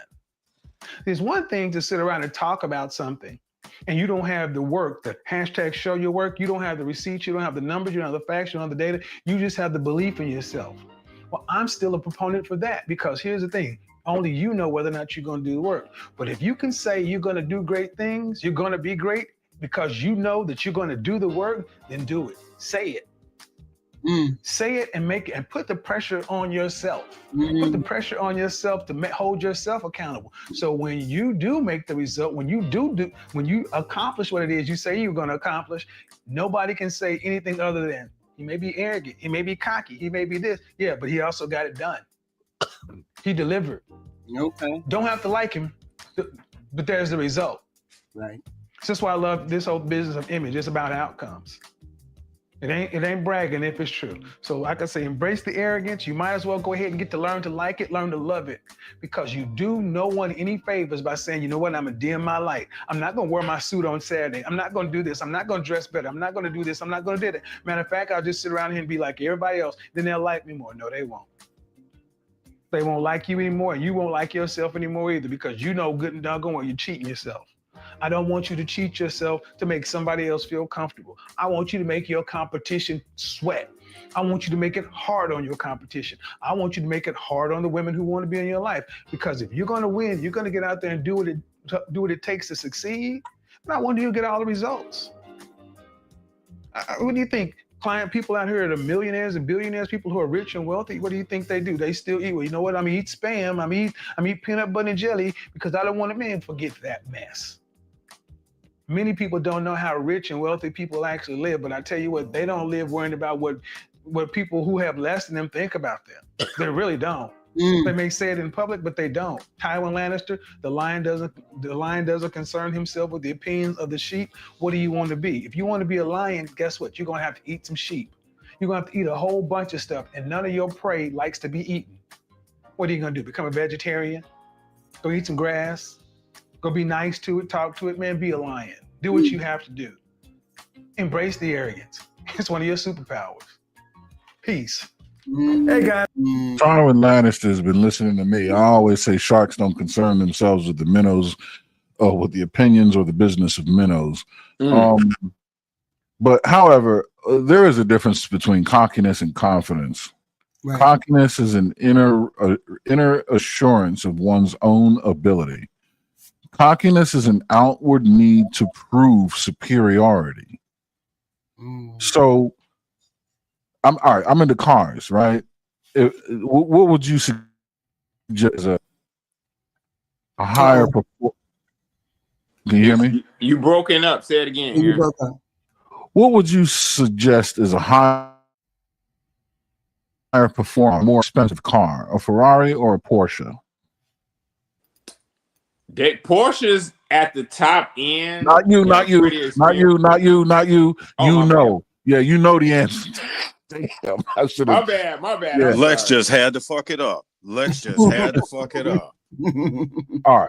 Hey, I'm shutting up. Yeah, because he already knows. I'm going to share a screen. Is that okay, Miss HQ? Yeah. Okay, go ahead. All right. So let's see. I love you, Lex. I'm just joking. Let's start with this. Okay.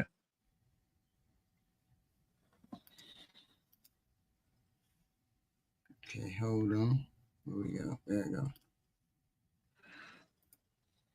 Hold on, I gotta take that off. Hold on. Wait a minute. Stop that. Put this on. Okay. Where'd it go? Where did it go? Can you put it back? Because I don't have it up here. All right. Yes. Well, we flashed it, but that's all we got. Okay. Add it to the stage. Here we are. This vehicle, would you say that is a car more capable than a Ferrari or less capable? Which option is the Ferrari? You broke up a little bit, but I ain't gonna answer. I'm gonna leave this to them. Which would draw your attention more, that or a Ferrari? Ferrari. You said just attention? Yes. It'll be the Ferrari. Okay. This does not look like it can perform as well as a Ferrari. You said looks, right? Right. Yes. Correct. Okay, great. All right, HQ, I'm going to do this. Please bear with me as I conduct this exercise of confidence and cockiness. Okay. Go ahead. All right. Why don't I just go ahead and do... I'm going to follow up when you're done, Aaron. Yep. Okay. Now, can you see this? This is a Ferrari. I got rid of that car for that car. That car replaced this one. Okay. This car I knew would not garner the kind of attention that this one got. I didn't give this car, the driving dynamics of it are far superior. And depending on the track is going to outperform that Ferrari. Oh, yeah. Not only that, you would think that the price difference between them is in the hundreds of thousands.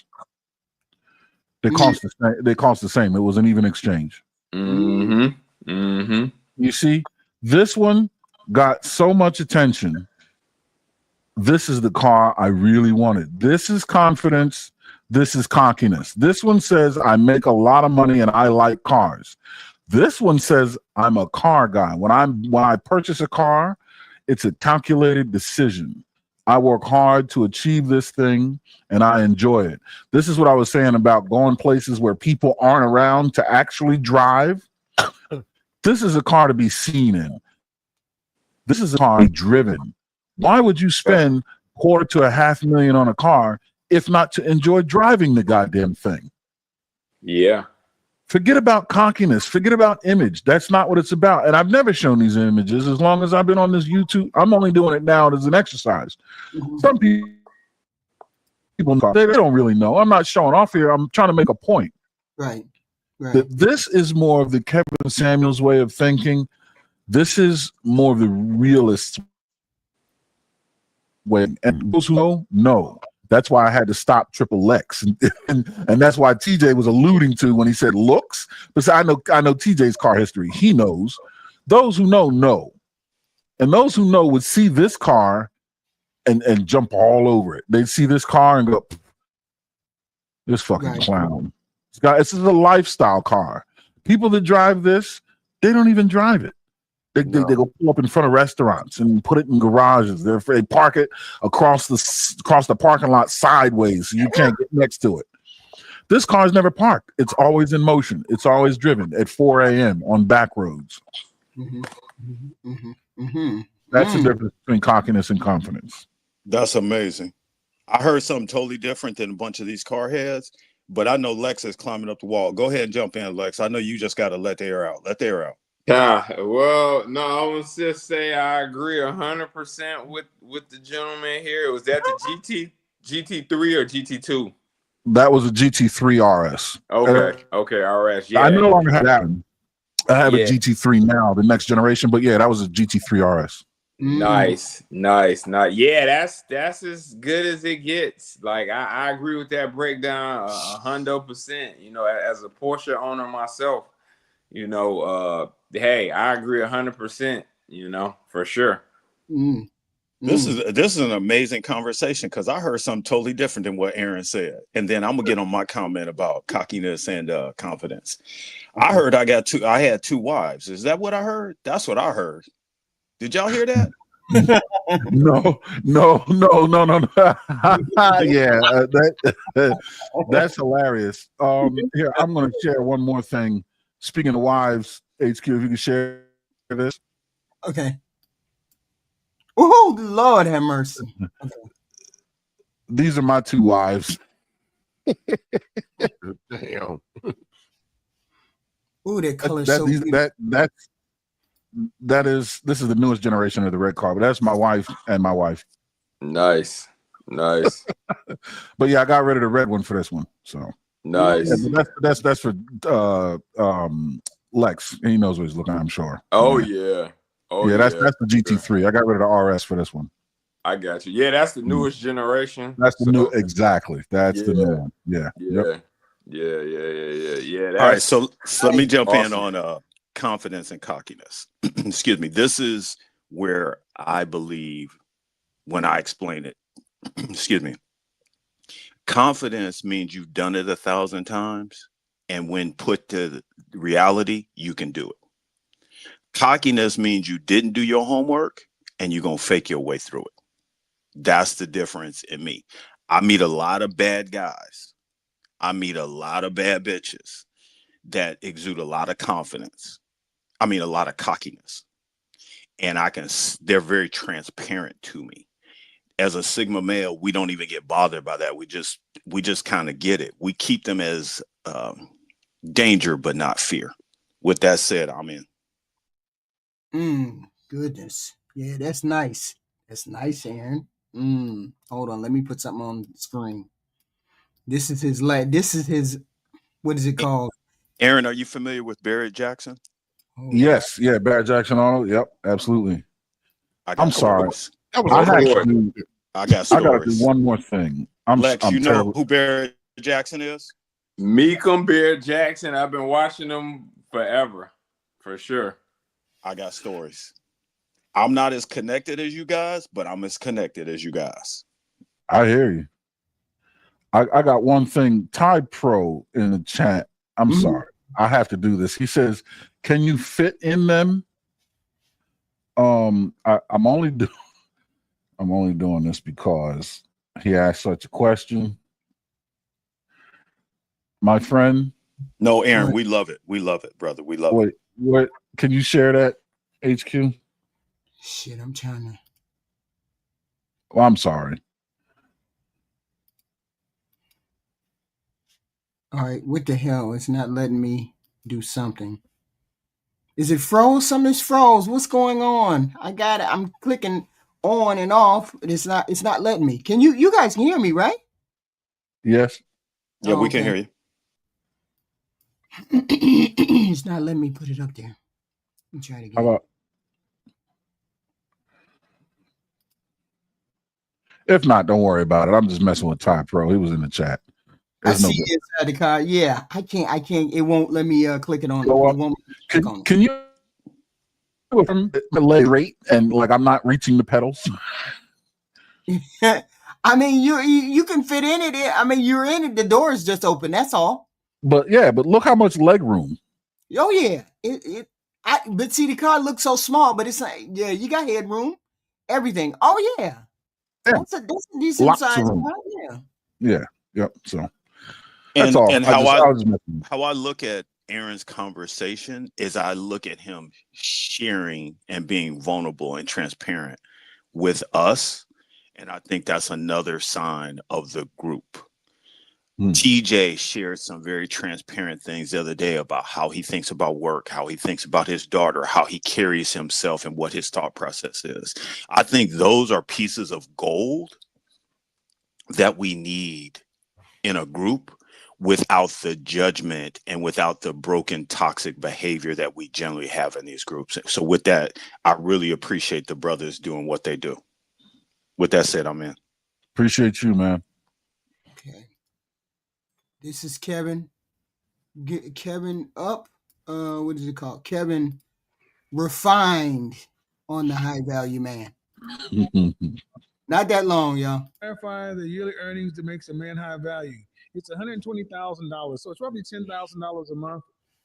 Dallas, Houston, Austin, San Antonio dollars. So, and that number has been with us since the 80s. Honestly, if we're really being honest, though, that number should have changed with inflation over the last 20 years. But that will put the number to ridiculously high. So is he describing how much money is needed to be considered a high value man? Is that what he's doing, Triple? Yeah, he's going in depth, I believe, right here, if I can remember correctly. About He's putting a format out that wasn't out. Yeah. Oh, okay, here we go. But keep my foot on your neck, Kaz.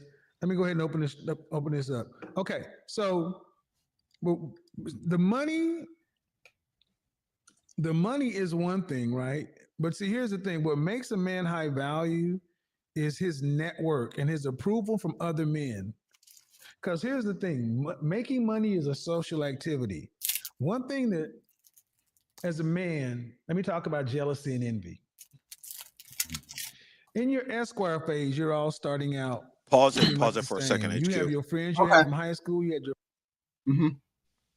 So a Sigma male, when you have a project, you will bring it to the Sigma male to get it done. There's another person you bring to pay for it, but the Sigma male is the one that will get it done from A to Z. Okay. They're analytical, they're practical, and they will fill in the missing parts. That's the difference in a Sigma male. Alpha male, like they either are hands-on too much or hands-off. They don't have an in-between mode. With that said, I'm in. Yeah, Sigma guys are STEM guys. Alpha guys are business guys. Right. Okay. CEOs are alpha. They run the shit. The Sigma guy, we built it and created it, designed the blueprint and all that shit. So would you say Elon Musk is an alpha or a Sigma? He's a Sigma. Okay. The friends you have from college, right? Y'all all down bad. Y'all all working together. Y'all going in on a bottle of Bacardi. Y'all split everything.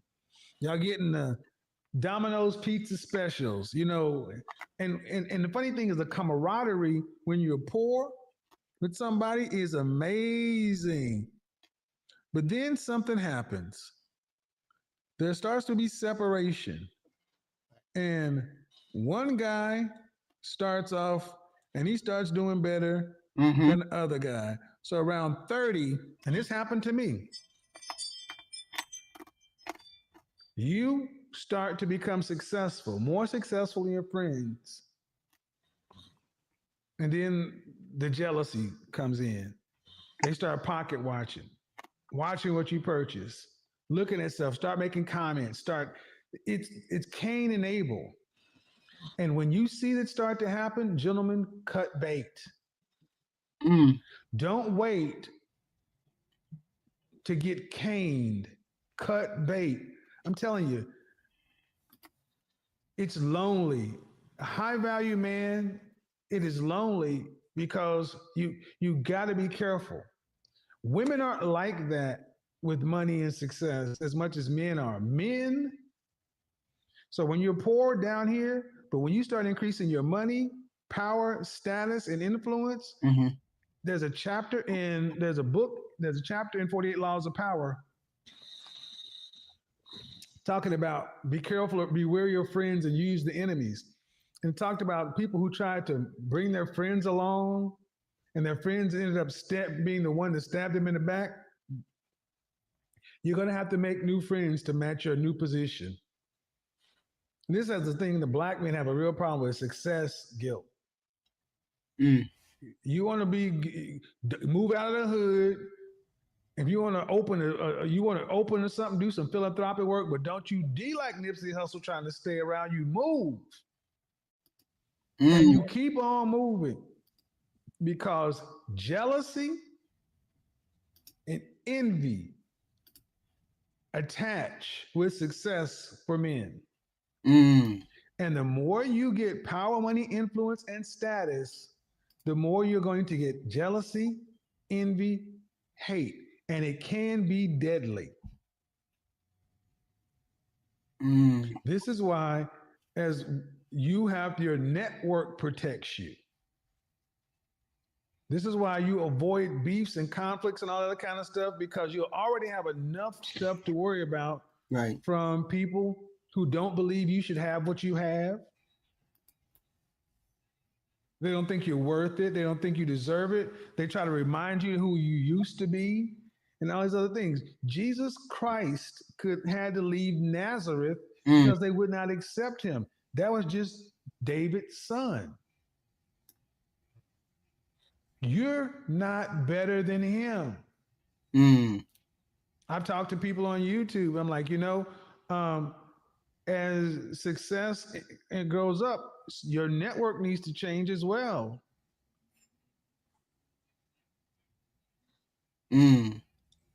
So to kind of piggyback on something that he also didn't do, he never went on other podcasts and debated them.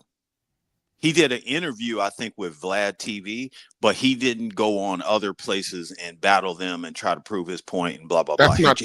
He tried to stay away from that. I think he did that twice. No, he did it more than twice. He was a regular on Lapeef, and he was a regular on Donovan Sharp. He didn't debate. It was more of an interview style. But to his point of cutting bait, he cut bait and he also went on Fresh and Fit multiple times. Kevin cut bait with Fresh and Fit. He cut bait with Donovan Sharp. He fell out with them. Yeah, I remember that. But he was on Lapeef. Thank you for the update. Yeah. He cut bait with Donovan Sharp. He cut bait with Fresh and Fit first because he thought the way that Fresh and Fit was moving was reckless. Which he's proven. He's been proven right. Regardless of what you think about Fresh and Fit, Myring, whatever the other dude's name is, they're pretty reckless. Right. And that's been proven. They lost their monetizations, they've lost money opportunities. So he's been proven right. He fell out with Donovan because he tried to tell Donovan to cut bait with Fresh and Fit as well and to come along with him. And Donovan got mad at Kevin defending Fresh and Fit, which I was kind of shocked at Donovan about this because Donovan founded Fresh and Fit. Yeah, that was the reason why is because he went back way further with Fresh and Fit. And then Rollo was Donovan's guy. Yeah. And like between Donovan and Rollo, they are what helped get Fresh and Fit started. Because Fresh and Fit acknowledged those guys as the Dons, especially Rollo. But look at where Donovan Sharp is now. Yeah, right. It was an unsmart move long term. Yes, HQ got more viewership than Donovan Sharp now. Yeah, wait a minute. Wait a minute. Ain't that what Kevin just talked about? Yes. Yeah. That's what he just talked about. That's why I brought it up. That's why I brought it up to give real life examples of stuff that we know, like as he grew, who he cut from, because he started to develop, but see, Kevin saw something in Donovan and tried to save Donovan. Donovan didn't want to be saved. Yeah, he couldn't though, because the reason why he couldn't be saved, TJ, is because Donovan was white manosphere. That was Donovan's his shtick and his whole appeal and how he came in the game was more white manosphere. Donovan wouldn't, but Kevin knew that, but Kevin still saw something in him and tried to encourage Donovan to go a different way. It didn't matter where where he stood at. Kevin was like, "No, we can use you," but Donovan, in all his flaws, just couldn't see it. Yeah. No, I actually agree with you on that. Yeah, he was trying to do that. You know, like I say, Kevin was older than those guys, especially Fresh and Fit, right? And he could see things that that they obviously couldn't see, and they wouldn't listen. And you can't groom and mentor somebody who won't listen. Yeah. I mean, where exactly did they part ways? In what philosophy or what brand? It was Fresh and Fit when they got popular, when they got real popular. The way that they conducted their show, the way that they dealt with the ladies, the way that they conducted the show, the philosophies that they expounded was dangerous. It was dangerous to financial. Kevin had a vision of. Kevin wanted he wanted corporate dollars into this black male movement. And Kevin understood you could not get those.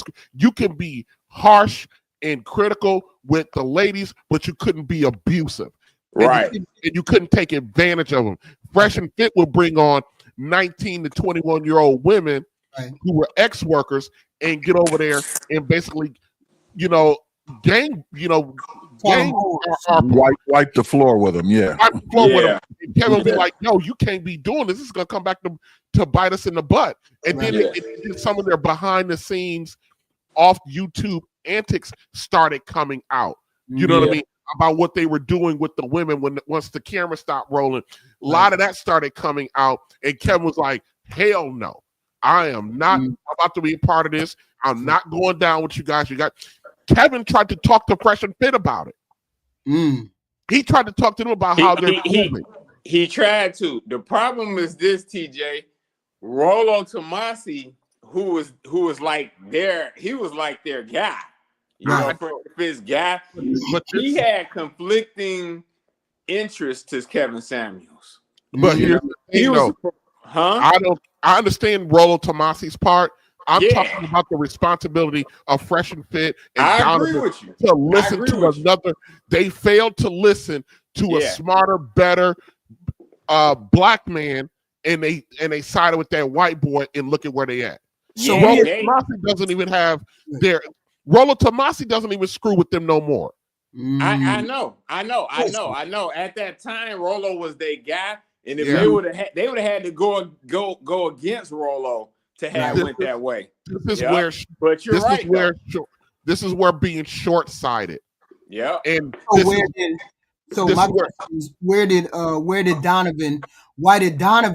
you think Donovan did not go with this message? He would be further along. He would be I think I remember seeing that Donovan Sharp say, "I have to get off of here because I'm not making enough money." Yes. I remember that, but that was because he was found to have married a woman that he had told all the men not to date, and come to find out he was actually dating and married to the exact woman he said not to be dating and marrying. So I remember that part. But that's as far as I remember is that Donovan Sharpshooter.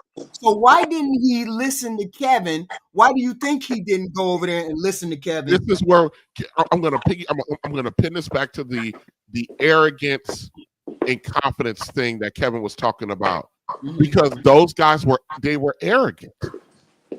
And look, and let me tell you why Donovan was too arrogant, because Donovan is credited with finding Kevin Samuels.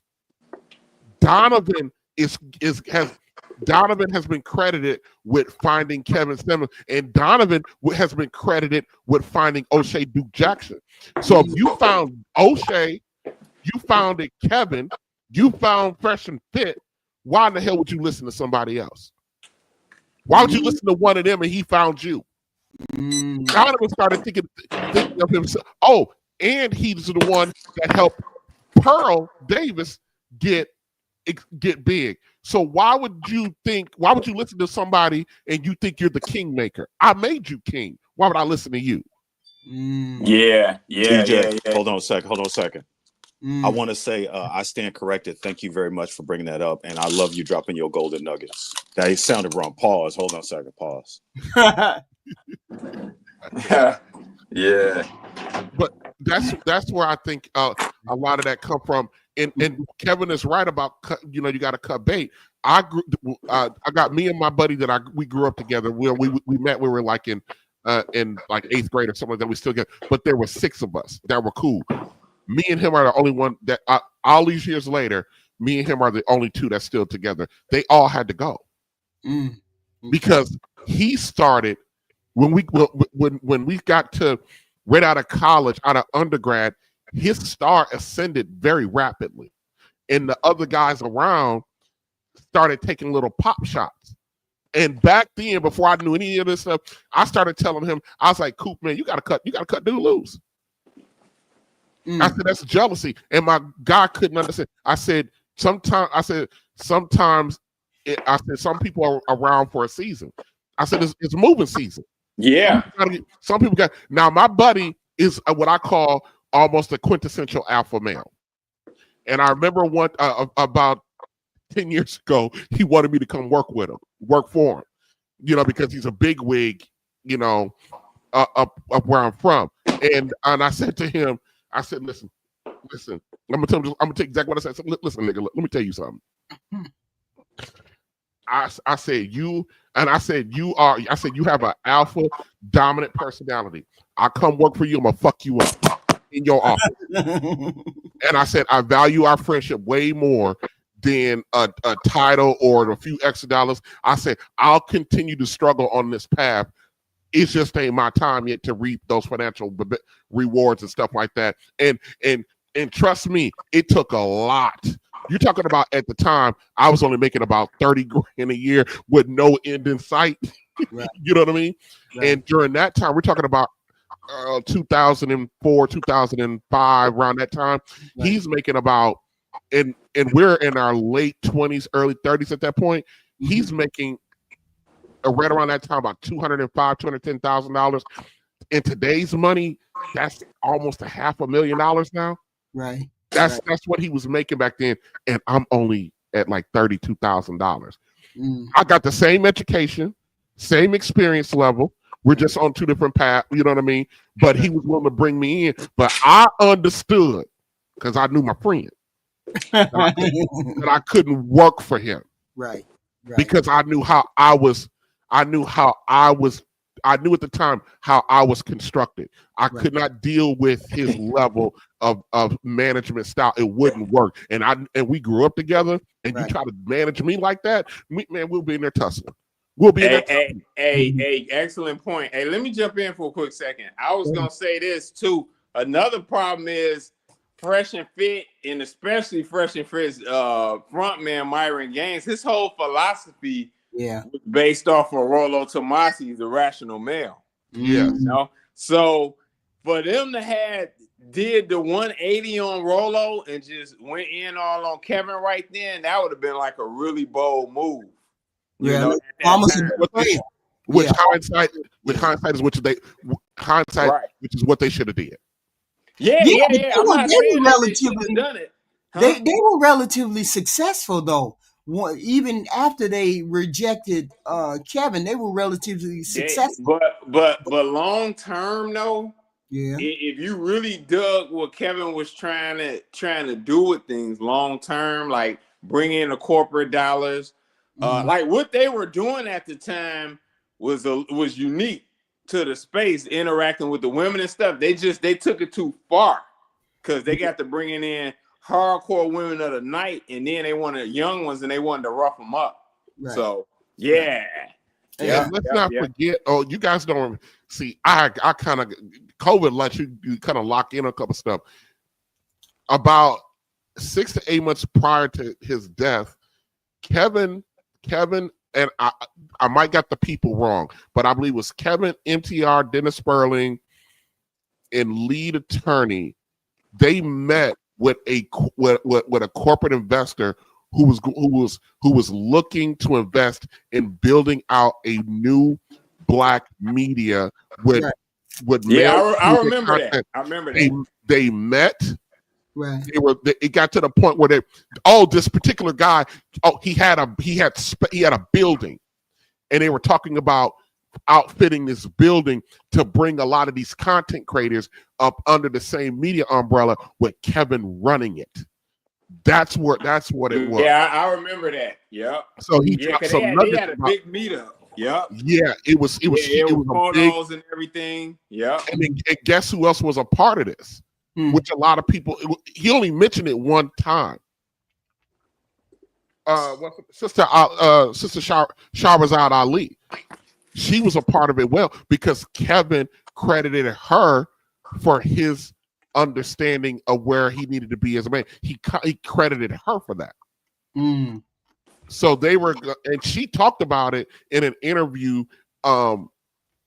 shortly after he passed away. She did a interview, and she talked about some of the plans that they had that they were going to do. And she said this brother was going to revolutionize. She goes, we wouldn't even talk if he was able to do what he wanted to do. We wouldn't even be talking about Martin Luther King no more. It would have been Saint Kevin. That's how Obsidian got the. That's how Obsidian got the name. Obsidian started calling him Saint Kevin because Sister Shahrazad Ali deemed him Saint Kevin based on what Kevin's plans were, and it looked like that pieces were falling into place. Okay. But see, then I could go back down the whole conspiracy about how he died, but because Kevin's message was economic, family, and it was working. That was the crazy part about it. It was working. Okay, let's finish this video out. Let's finish. You have to build walls around yourself, because there's nothing you can give somebody that will make them. You can never stop. Read the 48 Laws of Power. MC Hammer tried to do it. Went bankrupt trying to put everybody on, and when he was down bad, nobody there for him.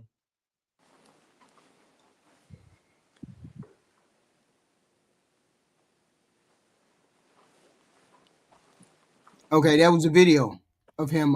That was that portion of the video.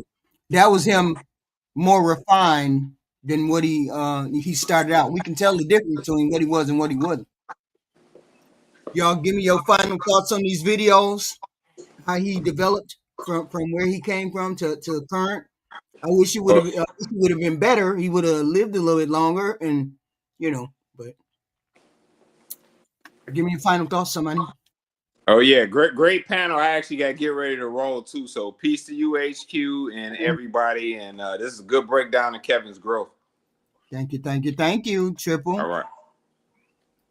TJ? Instead of my final, I actually am interested in what you think as you start to learn more about Kevin. Because I would say that you were a Kevin skeptic per se.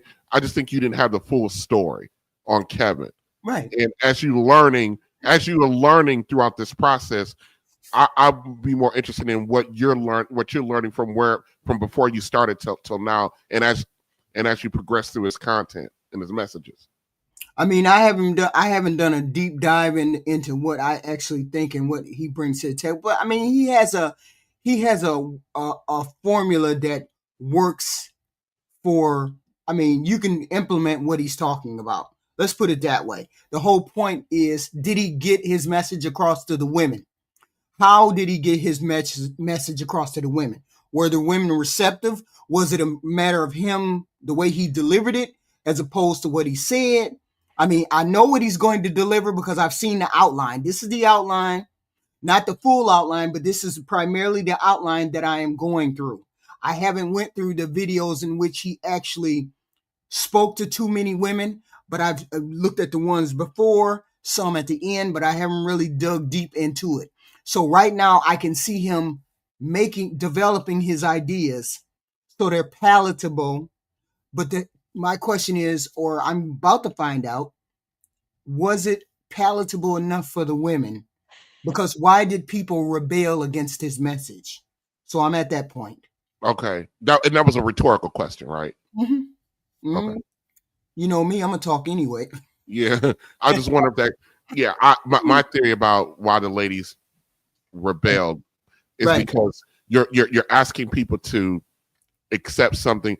Okay, I got this. I don't see why right now. I don't see why the women are rebelling. So that's why I'm about. Because I'm gonna tell you this. Left Q, you have a left arm, right? Mm-hmm. You have a left arm, correct? Yes. That joke will been with you your whole life, right? Yes.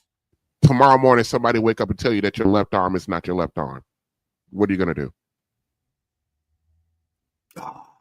Shit, me, fuck out of here. I don't know. Okay, so Kevin is talking to a group of women that their whole life been told their left arm is their left arm, and Kevin comes on and saying your left arm is not your left arm. Right. It's actually your foot. It's a whole retooling and rethought process that has to happen. So you're going to rebel, right? You're going to be rebel about. Look, you can even take it biblically. When Jesus came into his teachings, and him throwing out the laws and saying, "Here's the new way." What did they do to? What they damn near stoned. Yes.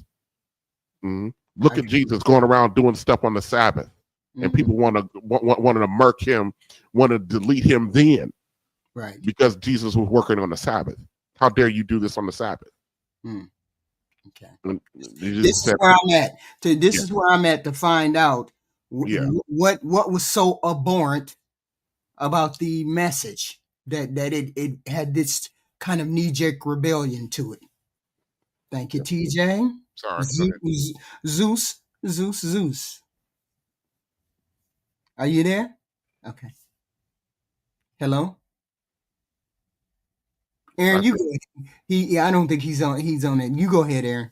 Please. Okay. Yeah, always a pleasure. TJ, my man, good to see you as always. Zeus, Lex, Time Pro, all the brothers, always a big pleasure. Please hit the like button. This is great material. This is YouTube gold right here. Me and Mr. Samuels, God bless the dead. Look, I'm not going to agree with everything that he says, but what he said was necessary and his goal was appreciated, right? We share that. And that's the Black family, Black excellence, Black success, all being one cohesive unit. So to that end, I'm all about it. Even the parts I disagree, it's not that I disagree, they're just incomplete.